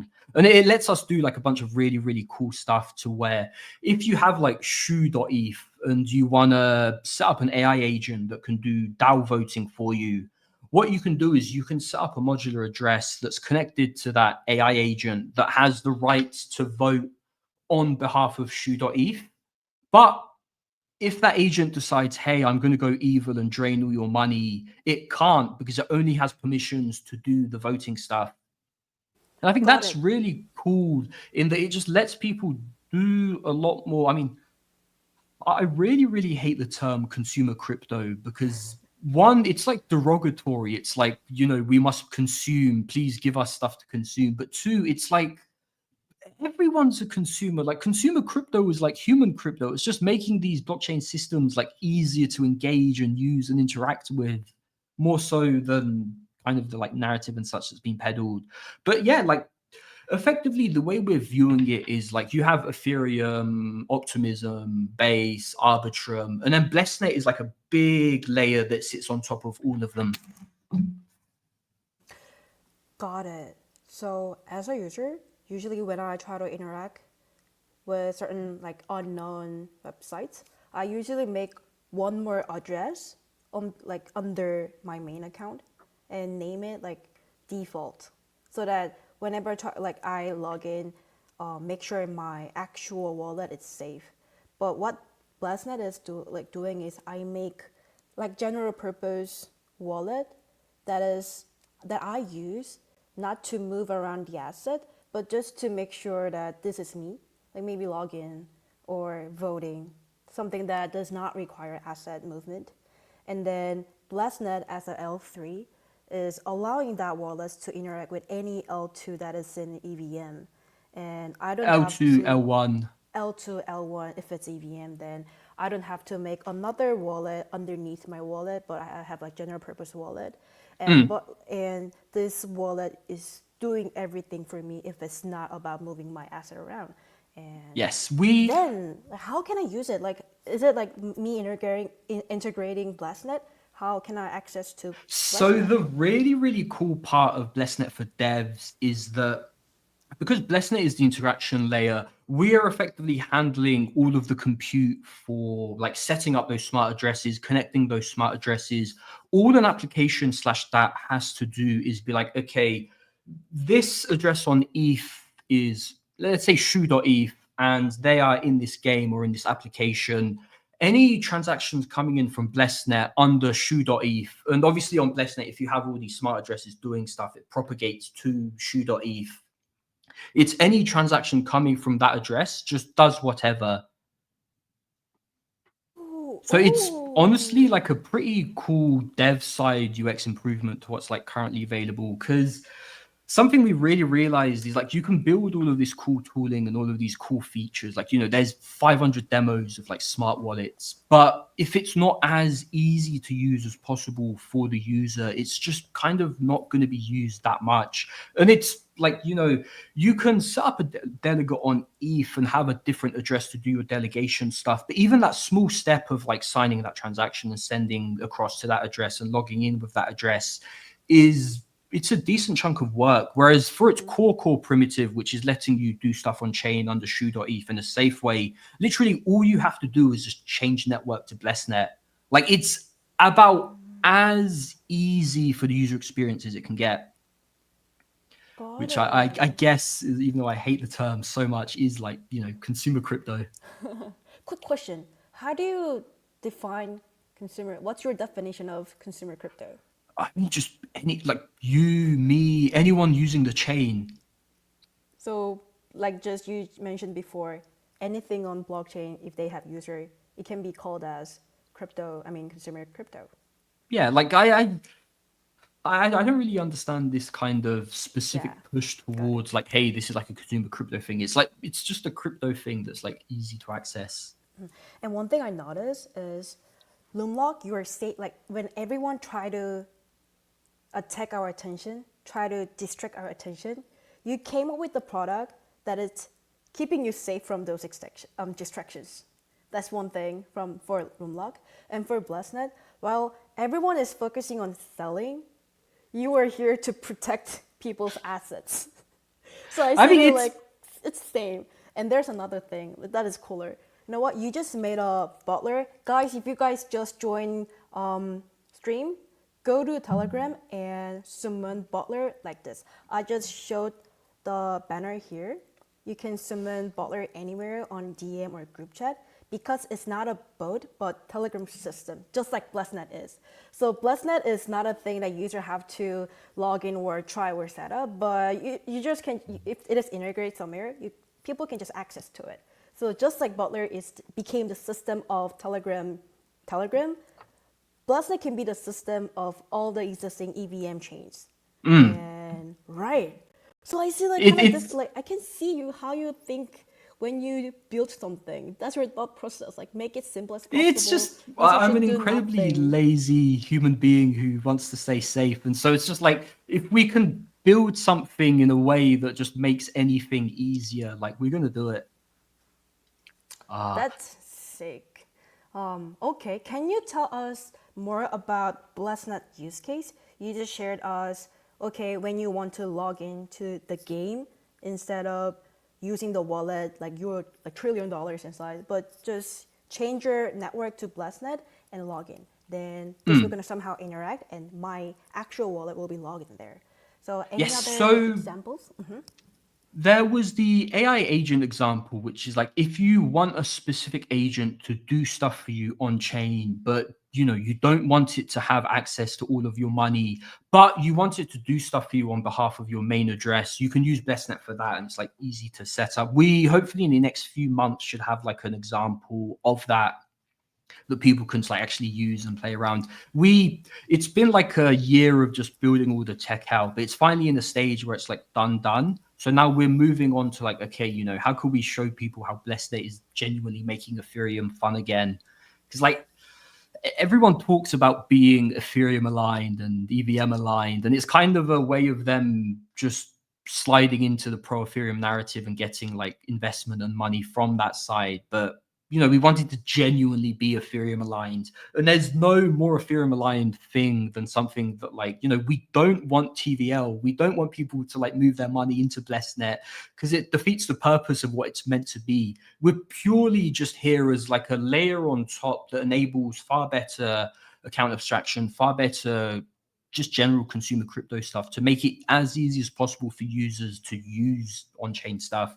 And for like a final example, honestly, it's just what we're using blessnet for ourselves at loomlock, which is like, hey, if we want all of this stuff to be tracked on chain, it's going to be tricky to go to all of these separate users and be like, hey, here's your private key, set that up. But if instead we can use account abstraction and have, they can generate an account through their email address, and then maybe later on they get more and more into the crypto side of stuff and they're like, hey, I have a Trezor now, I have a Ledger now. They can just connect that existing address that they made through Loomlock many, many months ago to their hardware wallet, to their main address, and that acts as a delegate. It's really cool. Wow. So just like Pudgy plushes, there will be a QR code and that like people if they you know connect to that QR code, then you will like they will be getting their own private key and wallet address. And if they get into like crypto, they can turn that into actual wallet. I mean, it's already a wallet, but it's like you just notice wallet, you just realize that you have a wallet and you get access to so many services that you will be providing. And to solve this issue, you just came up with blessnet and you are making it to public so that anyone can use the system because it's so good, just like AWS did. Wow, this is fire. Wow, this now it really makes sense. So there's a physical product called Loomlock, and by Wazi, they're the first believer who will be the testing all these cool features, like as a first hand. And there is a butler where I can summon and have fun chatting on the group chat without leaving the chat. But you just summon butler and just have fun, like make content or ask questions. Like you see the chart, and while doing everything, you have another infrastructure called blessnet, and it's L3. And you actually made this for loomlock so that you can easily generate the wallet addresses, which is in other words like user ID for each holder. And like while you are doing everything here, there is a physical collectible market behind loomlock. You do the collaboration with maybe company, or you just come up with the customization, or you just drop new collections, and all these boxes for loomlock will be tracked on chain, so that if you want to make it rare and scary and like luxury, then you can like put a lot of money here, make it really valuable, and produce for limited numbers, and let people to track all those boxes on chain, so that make sure they are not getting robbed from anywhere. So this is a whole It's a ecosystem. it's a big Wow. ecosystem. Yeah, it's been a lot of work, and obviously, like a lot of people are work. It's not just me. There's like I think almost 50 now people working on like all of these separate pieces. But like 50 people, you said? it's we're a busy few teams. But I mean, it's kind of like we didn't want to just launch Loomlock and be like, hey guys, look, here it is. Here's like some lock that works with like one box, like go ahead. But this is something I'm incredibly passionate about. And we want to make it as cool as we can with all of the tools and like the just everything we have in our arsenal. But yes, and let's see, did issue. And like But chat, yeah, if that you was a guys good have summary. any Well done. question to Loomlock, if there's any question to Loomdart, please leave us like chat your question to Loomdart on Telegram or Abstract. We were gonna read it. We were looking at it. So make sure, drop any questions you guys have to Loomdart. And why don't you just demonstrate Butler just one more time? So Butler, this Telegram system, aka like also known as an AI bot, but it's different because you don't have to add bot, but it's already built inside the Telegram system. So go to any chat, go to any group chat, and tag like add butler and ask any question. They're using LLM model, so you can ask anything, like any topic, better if it's crypto related one, in any languages. So good. Yes, actually, And I haven't yeah, actually tested this myself, and this but was only available for BioWazi holder, but yes. So there's a bunch of separate features. Like Butler can do over 10 different things, but most of those are currently gated to BioWazi holder ownership. Some of them will be like, paid features. Some of them will be free. And the only way to access all of them right now is through owning a BioWazi's NFT and having it connected to Matrix and Telegram. But over time, we'll be testing like more and more of its services. Let me see. Let me get to the right tab. Here we go. Carniarch, which is my favorite meal. can I ask you one question? Why you named it Butler? Gosh, that's actually a really funny story. Is we like a good 6-7 months ago, we just realized like Telegram's a really nice way of just engaging our community, giving our community push notifications. Like in my many hours of consumer product and consumer usage research, I realized like push notifications are the greatest thing on earth. Like it makes everyone's life easier. Some people find them annoying, but like the value from the people that don't find them annoying is like far larger than the people that like, oh, this is a mild inconvenience. And so we had a bot called like Wasi Butler bot for just giving people in our community updates. And just like by chance was going through kind of like available Telegram usernames and saw that like at Butler was on auction with like 20 hours to go. And then was like, this is like, I have to own this thing. There's like, this is incredible. This is like, fate. I'm not an Wow. entirely spiritual individual, but like, when they're calling, they're calling. Oh, dark mode Wow. just came on. Just like your name, Blueberry. So you didn't choose to become a blueberry, but people called you Blueberry, right? Because of the It was performance. Ratwell. They like started off to calling me Blueberry, and then it kind of took off. There's one question from community. He said, when it's like it's about Loomlock, when it's connected on the box, there's enough space to access the charging port. Yes. This is the question. Yeah. It is. Can you show it? Like here? Let me put you here. There you go. It's actually why it kind of protrudes outwards a bit. Oh, got it. So I can port C-type there. And the Yes, loomlock is made USB-C out of cables. aluminium, guys. Oh, Beautiful. actually, I didn't show the gold one. Gold? That's actual gold? Yes. Oh, that's Look, you me. can see yourself. Oh, hi. So, I mean, I've more shown the custom boxes today, but like, one of the reasons it took like a while to fully develop is the loomlock itself is manufactured in a way where we can get really crazy with its design and its aesthetics. And so, we can have like many different types of locks themselves.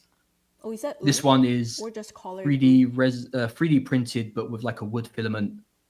And like we can get crazy. I mean, You know, hey, the go- you were running some votes among NFT holders. yes. How did it go? So So the one contest, design contest? Oh, yes. So the community design contest voting should start towards the mid end of April.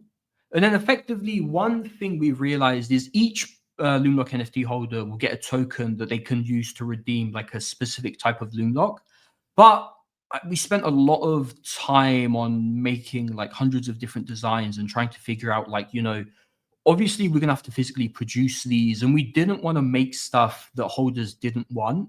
So it's like, hey, we can actually just have the holders, the guys that get the locks tokens and use them to redeem locks, just tell us which ones they want by having on-chain votes. Yeah, I remember joining that vote, and you're gonna have another round of the votes, like upcoming, like We mid-April. took a pause of like a few weeks to kind of fine tune a few things and internally figure out like which design style we wanted to go for most of the locks, but that should be done relatively soon. We'll kickstart the Got votes it. again. So, And thankfully, through yeah. blessnet, you can vote very easily with like, like a Gmail address, or where it should be live very soon. Like you can just open a Telegram mini app to vote. Oh, I have a quick question. I have like two Hit it. questions actually. One for blessnet. So you just said that we can just use while we're voting, we are on without notice, we'll be using the blessnet infra, and it's because you guys are built on top of Ethereum mainnet, right? And as a D app, you already integrated the blessnet. That's why we can just vote using blessnet infrastructure. Then if See. I want to use the same exact feature on other DApps or other ecosystem, can I just use it, or we have to ask that games They or would need to integrate blessnet to like read the transactions, but we've made it like as straightforward and simple as possible. oh, so it's like an SDK for In a way, yes. okay, then any DApps can integrate blessnet.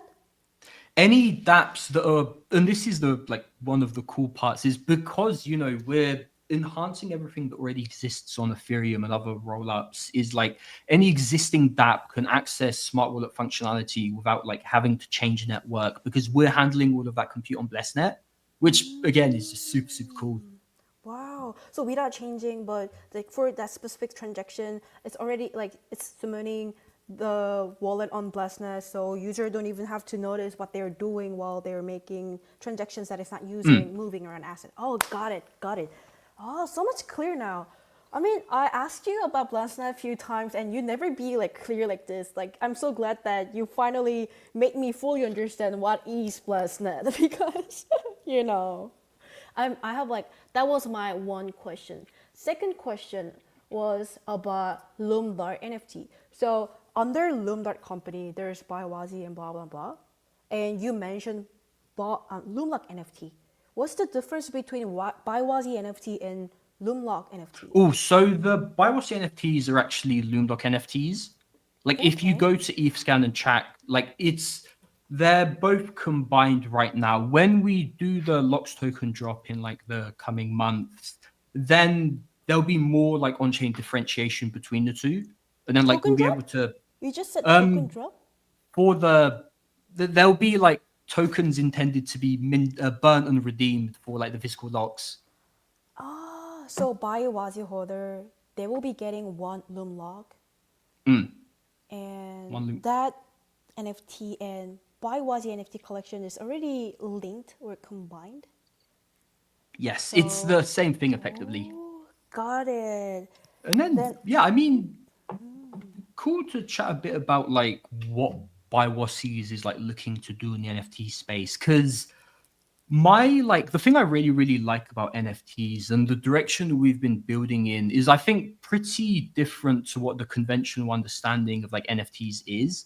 Like we're focusing far more on like, hey, we're a group of people that are just, not even just in crypto but in like the whole world. Like, Butler can have nothing to do with crypto. Loomlock is like it has crypto elements, but it's for the mass markets, for millions of people.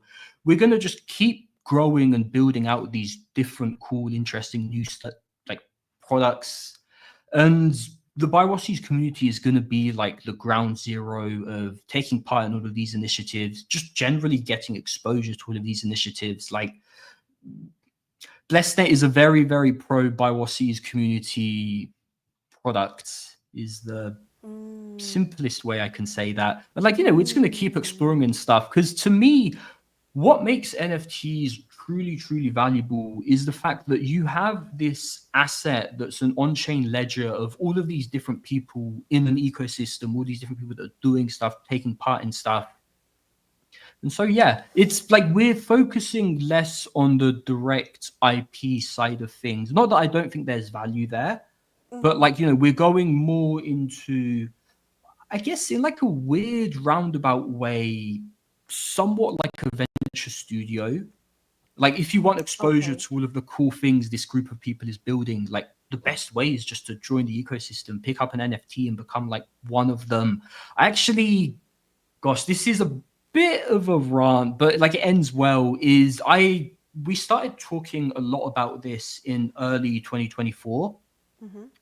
And I spoke to like a bunch of different projects, a bunch of different people building stuff, and it kind of felt like people didn't really respect NFTs that much, or like didn't True. really want to jam with them and actually try and like collaborate in really really cool ways. Instead, it was just like, hey, here's like a small piece of an airdrop, like please shill us and like be cheerleaders of our project. Which, like, the issue is, yeah, it just doesn't really end too well. And after talking to like a bunch of different projects, we were like, okay, we kind of could try and be this like conglomerate of different projects that other people were doing, but I didn't really feel like I wanted to lead our community in that direction.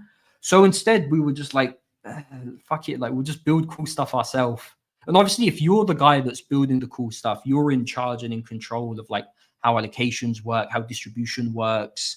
And it changed the narrative from like us trying to get people to like, support BioWasis and collaborate with us into like, hey, we've built all this cool tooling, and if you want to incorporate it, then like the BioWasis community is the people that built it. You have to make sure they're well fed. Got it. Okay, tell me if I'm wrong. I want to compare BioWazi to Pengu because both collection, both collections have own physical market. So for normies, they just buy cute pudgy penguin plushes and they buy their cute toys. But without noticing, they are owning one wallet. And as a Pengu, as a Pengu as a project, they will call those people a community too because they are using that is related to Pudgy Penguin, and they are also part of blockchain community because they have their own wallet because they give one on their tag. I think it's like kind of similar because Loomlock, you just sell it. I mean, you just you do the mass production, make sure who needs it, like for well, maybe like for a company or for education institutions, they're gonna buy a lot of Loomlock and use it. And you can also call them under the loomdart company, loomdart community, because they unnoticingly like they are getting one wallet, and yes, they are community.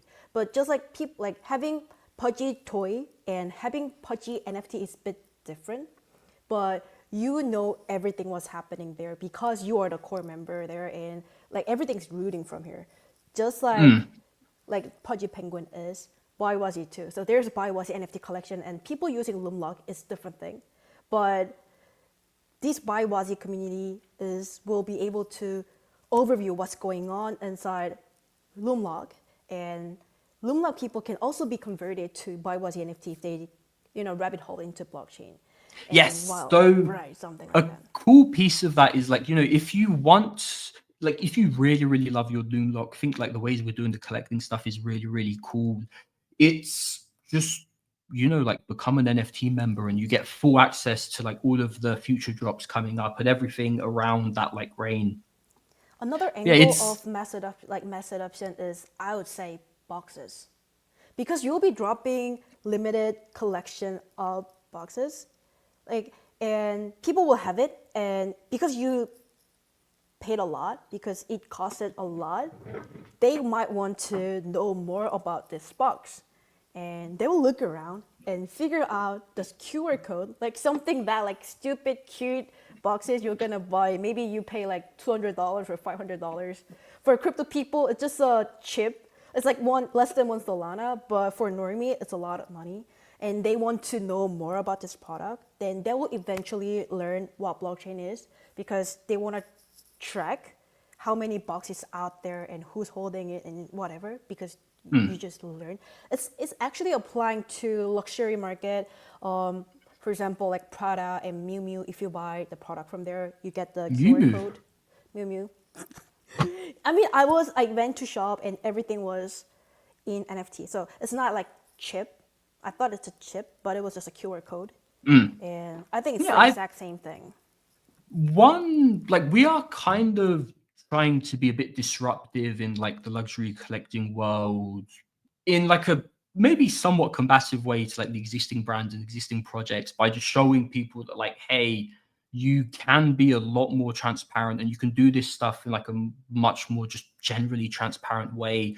But I think honestly, like one piece of it we realized is like because we're kind of coming from the crypto side of stuff and now we're doing the like physical side, it's much easier to incorporate like fairer standards and fairer practices that are leveraging the blockchain for that stuff without any like existing debt from like an existing supply chain or an existing way of doing stuff where we want to just generally like the way we're doing the Loomlock ecosystem and all of the Loomlock products and like the on-chain off-chain pieces, like we've built all the infrastructure out, and it's something that if somebody else wants to do something similar to the way we're doing Loomlock, they can work with us and we can like show them how we did everything.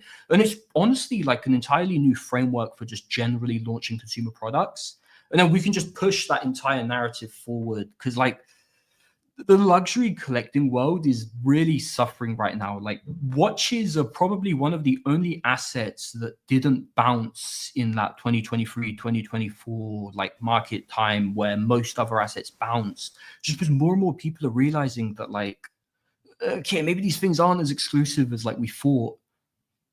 One quick question. So you were a passionate watch collector? No, I'm far too cheap. I have a ridiculous amount of knowledge on like the luxury watch market, but I just have my Apple Watch with I forgot to match the Oh, straps today. So CEO of startup. One quick question. So, hmm, so we just talked a lot about like luxury market, and that concept can be applied to boxes for I mean, Loomlock. honestly, like at the end of the day, and this is something that thankfully crypto cycles are so quickly, you just get way more experience and way more understanding of like people's psychology. And it's like every market is just supply and demand, and it's just matching supply and demand. And so we've learned so many lessons from the crypto side and the trading side, and just seeing how NFTs grew and then boomed, and just applying them to something that also is just supply and demand, which is like luxury collectible stuff like Pokemon cards, CS:GO skins. Like psychologically, they're all the same construct. It's just wearing like different suits. Yeah, I get it. I mean, I actually try to make a joke with you. There was a Oh, trending sorry, post. I've ruined your advances. I I'm was so like, no, sorry. no. I dropped Please the flirt, question. shoot. Go ahead. I mean, I had like, so I asked you, I stopped you, right? And then I had to came up with the reason why I stopped you, and I had to, figure out what was the intention. And now I remember it. So there was one post went viral, like someone said, if you were 25 and if you have this amount of money, you should get this model of this brand if you're a man. Remember that tweet? Like if you were like, Vaguely so. what's your thought on that? Like if you were like 27 years old making more than like six figures, you need to wear this watch, and if you're making like seven figure, you gotta have this collection of watches, something like that. Like because of like wallet, this watch is like telling you, this watch is telling you who you are. Like I saw that post. It's all like I use the example of diamonds as like a kind of clearer example with like way more kind of reference material and documentaries around it. But like luxury goods, luxury products, at the end of the day, if something is perceived as having value, it has value. And so, it's the narrative that makes these things valuable. There's obviously some elements of scarcity, and like we're leveraging the scarcity part pretty heavily in that, there's only going to be 1,000 of this box, and that's it.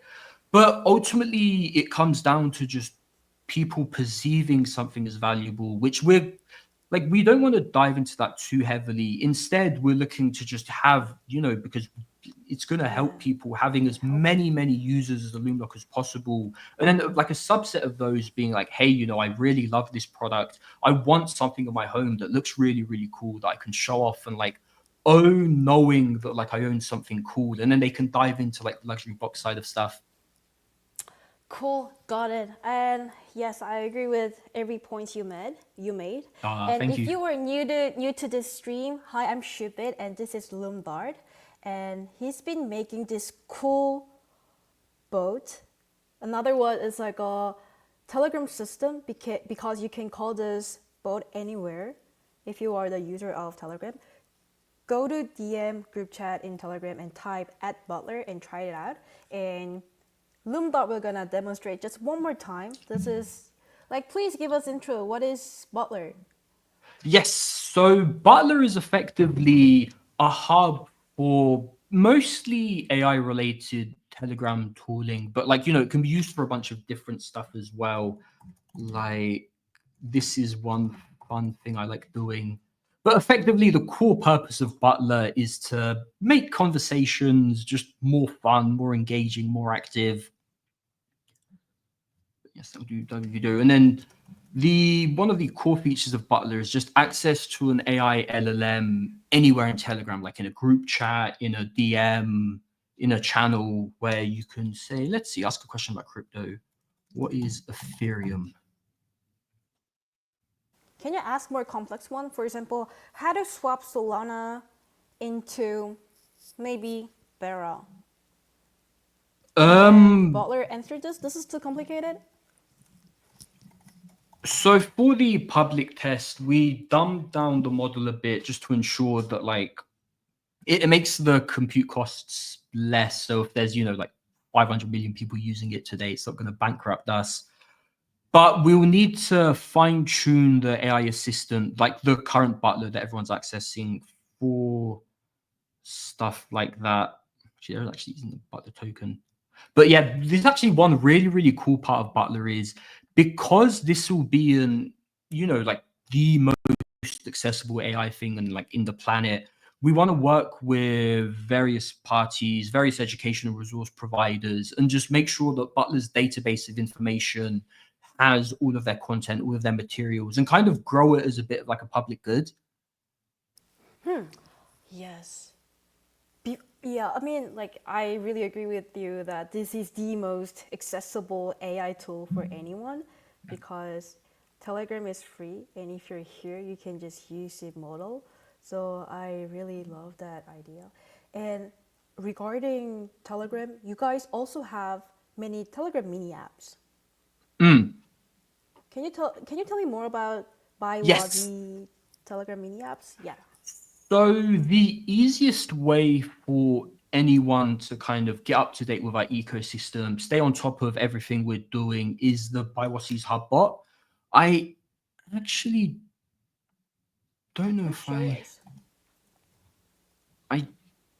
don't think I can on this specific account, but it can be accessed from at BuyWhatSees Hubbot, and anyone watching can just type at BuyWhatSees Hubbot on Telegram, open up the user, and then just click start. The way streaming works, I'm not sure it's gonna share the mini app screen. Oh, it's showing.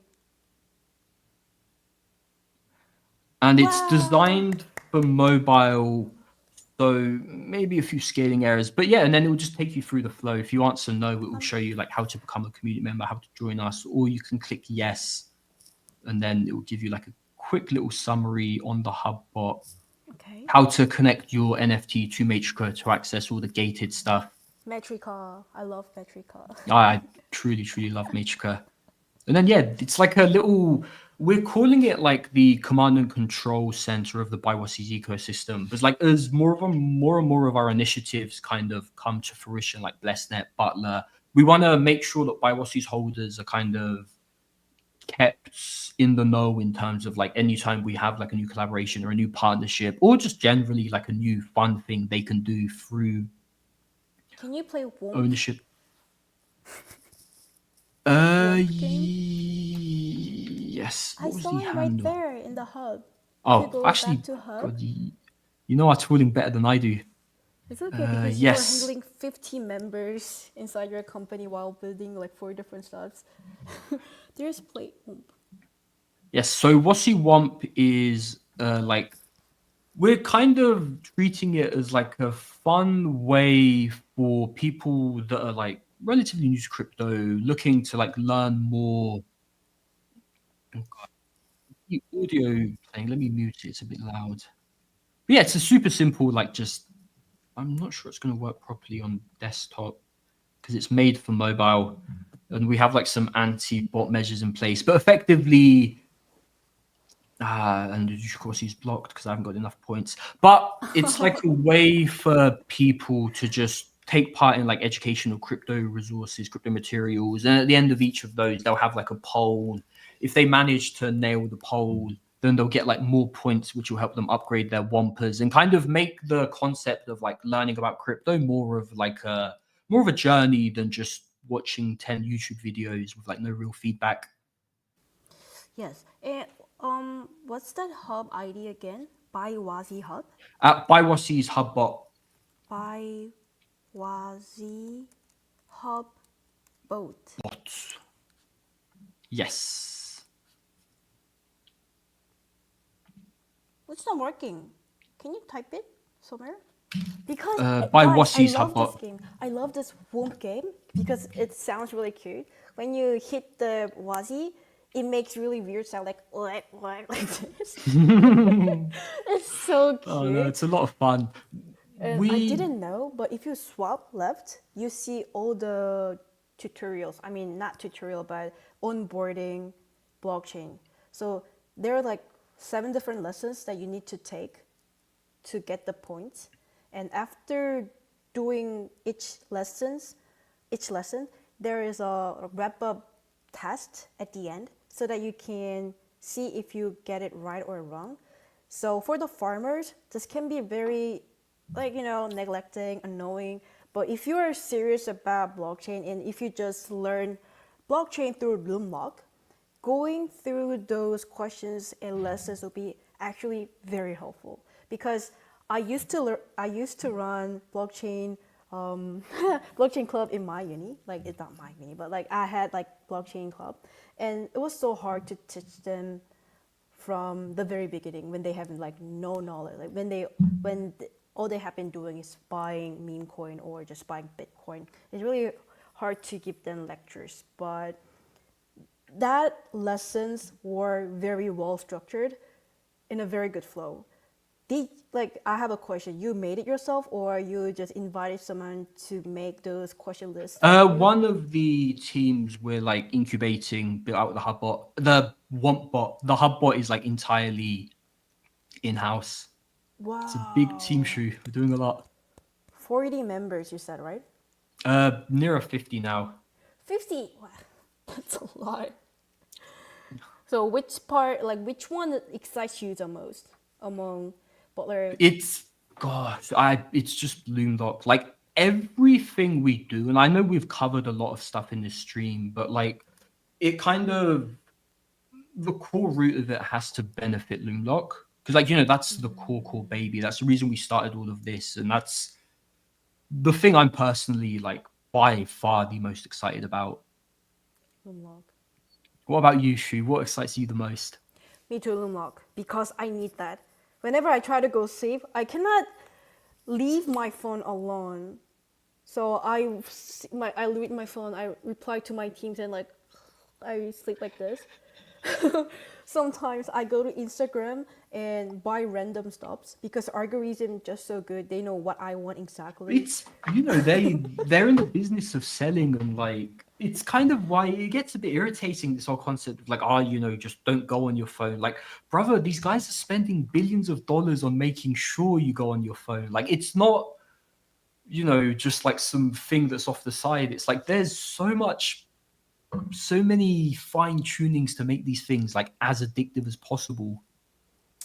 So I want to repeat this statement again. Like it's not a statement, but like while everyone try to sell something to you, you made blessnet, which is protecting people's asset.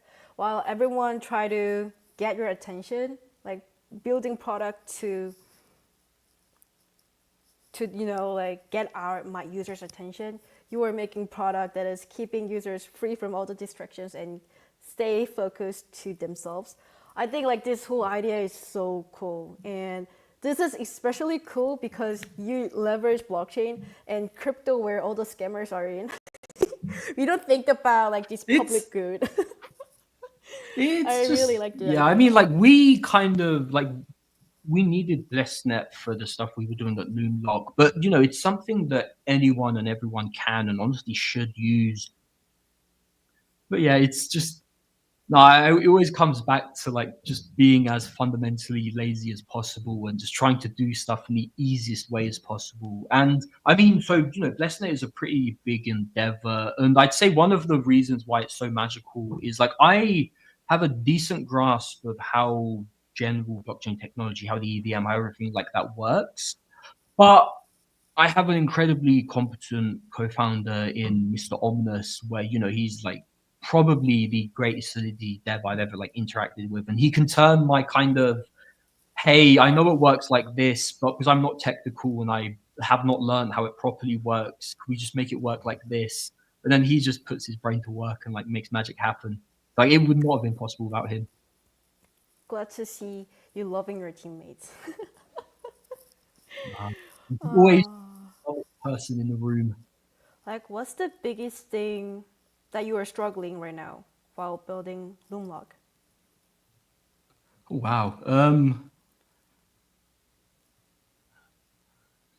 I think honestly, just gorging, like, even though we're gonna have the voting to like help us determine the final stage of like which locks people want, the downside of making something that is so entirely customizable is we can do whatever, and like fine tuning that to like specific series of like additions of locks and stuff has been tricky because we've had to condense from like hundreds of designs to like 20, 30. Got it, got it. Yeah, like, I mean, like choosing design is the trickiest part, I think. So in my case, I just make something that I like, and just fuck it and do it, and find the people who have similar tastes like me, and then listen to other people. Oh, what if you have this one too, that one too? Then I develop more based on my own taste, because most of the people, they don't have their own taste, they don't know what they like. So I think you have a pretty straightforward taste. Show your t-shirts. Show your Um, t-shirts. We had a company retreat in Thailand like a few months ago, and the So amazing Unihog made this design for us. that is you. That is you. I think Wazi, like whole branding is like just reflecting your taste because you love by Wazi. Like, hey guys, when you DM Loomdart, I think he blocked it right now, but use he always uses by Wazi stickers, and they are so cute, and he loves it. Like it's so fun looking at this hairy It's guy using Pam that is one of shit our thing. artists, and she incredible artwork. Yeah, I mean, it's really Okay. hard to find designer that perfectly matches your needs. It's really almost impossible. So, yeah, I mean, We have a very cracked art team, and thankfully Qt is something we specialize in, and like Qt works very well, and it's honestly universal. yeah, like being cute is the best way to survive, in my opinion. Like even for animals, like look at panda. How they survive? Like panda, like from China. Ah, I okay, mean, wonderful yeah. shoe. I think we've covered quite a lot today. Yes, it was like so fun. And I wanna just ask people if there's any question, chat, anyone, if you're listening to streaming and if you have any question about Baiwazi, Loomlock or about Loomdart, please drop a question on DM, on Abstract or Twitter. He will be answering all the questions. You love the stream. Thank you, Baldwig, Sumac. Okay. I'll be waiting for like 3 more minutes while chit-chatting with Loomlock. I mean Loomdart. Hey Well, Loomdart, why your name is Loomdart? God, that's a great question. I wish there was like a really cool, interesting story. But basically, I needed like a pseudonym to use on Twitter and just put two random words together. And it happened to be like loom and dart. Yeah, there's no like real magic or anything behind it. I just thought up like two random words. I mean, I'm very happy with the username, loom dart. God, I wish my Pump camera it followed me as Loomdart. well. That's your phrase, isn't it? Pump it Loomdart. I'm so envious. This advanced AI technology. So good, it's tracking our face. Okay. Wow. So when we just started the streaming, like number went really fast. Well, like more than 2,000 people tuning in. So I think they heard what Loomlock is. I'm glad about that. So about the streaming, while we were like chit chatting, like for 30 minutes, after 30 minutes, suddenly Elon rugged us and stopped the streaming server. And I think that not only happened to us, but in general, like they shut down everything. I think there was some error, and yeah, we were the victim. So we restarted and streamed it on Abstract. And while streaming on Abstract, I just tried streaming also on X, and it suddenly worked. That's how you guys are watching us through Twitter. And the reason why I was hosting this streaming is because I was the holder of Baiwazi, and he is asking people around a lot about product to make sure it's doable, it's usable, it's actually helpful to users and holders. So I was one of them. And Sue, is this cute enough? Do you think this is making sense? Is it the UX? Is it alright? Can you give some feedback? I've been like giving many feedbacks and learned more about Baiwazi community and also about the product itself. And I became one of the first believers. I would say I am a big fan of it, and it would be great if I can ask more questions about what he been building, especially blessnet, because blessnet was like kind of whole new concept that is like kind of complicated. So I was like, oh, why don't you explain everything during the stream? And while we having that kind of needs inside, Butler is out now. Butler is a LLM AI bot that you can summon anywhere in Telegram. Let me pull that banner back. Guys, this is public right now. It was only available for you holders of Baiwazi, but now go type at Butler, and you can ask any question in any languages because it's using LLM. And you can also, call the chart, generate image if you're the holder, And I think many holders of BuyWazi, they didn't even know that butler exists. I hope this video became the like turning point for users to actually use this butler because it's so helpful. I think part of it is like some people don't realize how magical Butler is, and we mostly use it in the guild chat where it's obviously added as a bot. But like Butler truly shines in kind of DMs and like just everywhere where you don't have to add it as a bot because it's just natively in there. Yeah, it's a Telegram system, not a bot that you have to integrate. It's so cool. So guys, any question chat, please drop it. And let me check abstract part if there is new comment or chatting. And Yeah, I while think doing maybe I've so, got like 2 or 3 minutes left and I have to hop off. yes. So thank you, Loomdart. Anything you want to add at the end? I mean, gosh, how would I summarize? Like, yeah, we're building a lot of very. Please show the box. While showing the box, Yes. show the box. Let's use this one. Okay. Just yeah, like I'm happy to be building all this really cool stuff, and I'm more than excited to finally have it. Like it's been a while for the loomlocks to be developed, and this is actually the 7th kind of iteration. The design has changed pretty dramatically from like what we originally envisioned back in like 2022. But yeah, just generally happy to be building cool stuff, and I hope more and more people take part in all the initiatives we have as we do more and more. Cool, guys. BuyWazi, BuyWazi, and join this fam. You get the loomlock. that's a shout out from as a holder of BuyWazi. Thank you for joining me, Loomdart, and all of you guys. And you guys can watch it again on Twitter. And I heard you were making making more clips using this. Stream, Yeah, I think right? we'll kind of people can come back and fairly long stream, so we'll like summarize some stuff and use You're the muted. power of. Oop, am I muted? Oh, Test. I cannot hear you. Oh no, it's breaking apart. Maybe it's telling us that to fuck off. Shoo, you can't use those words. Thank So you rude. guys. Thank you for tuning Awesome, in. thank you. Bye I everyone. love Thanks for BuyWazi. having me. Have fun. Have a good day. Bye.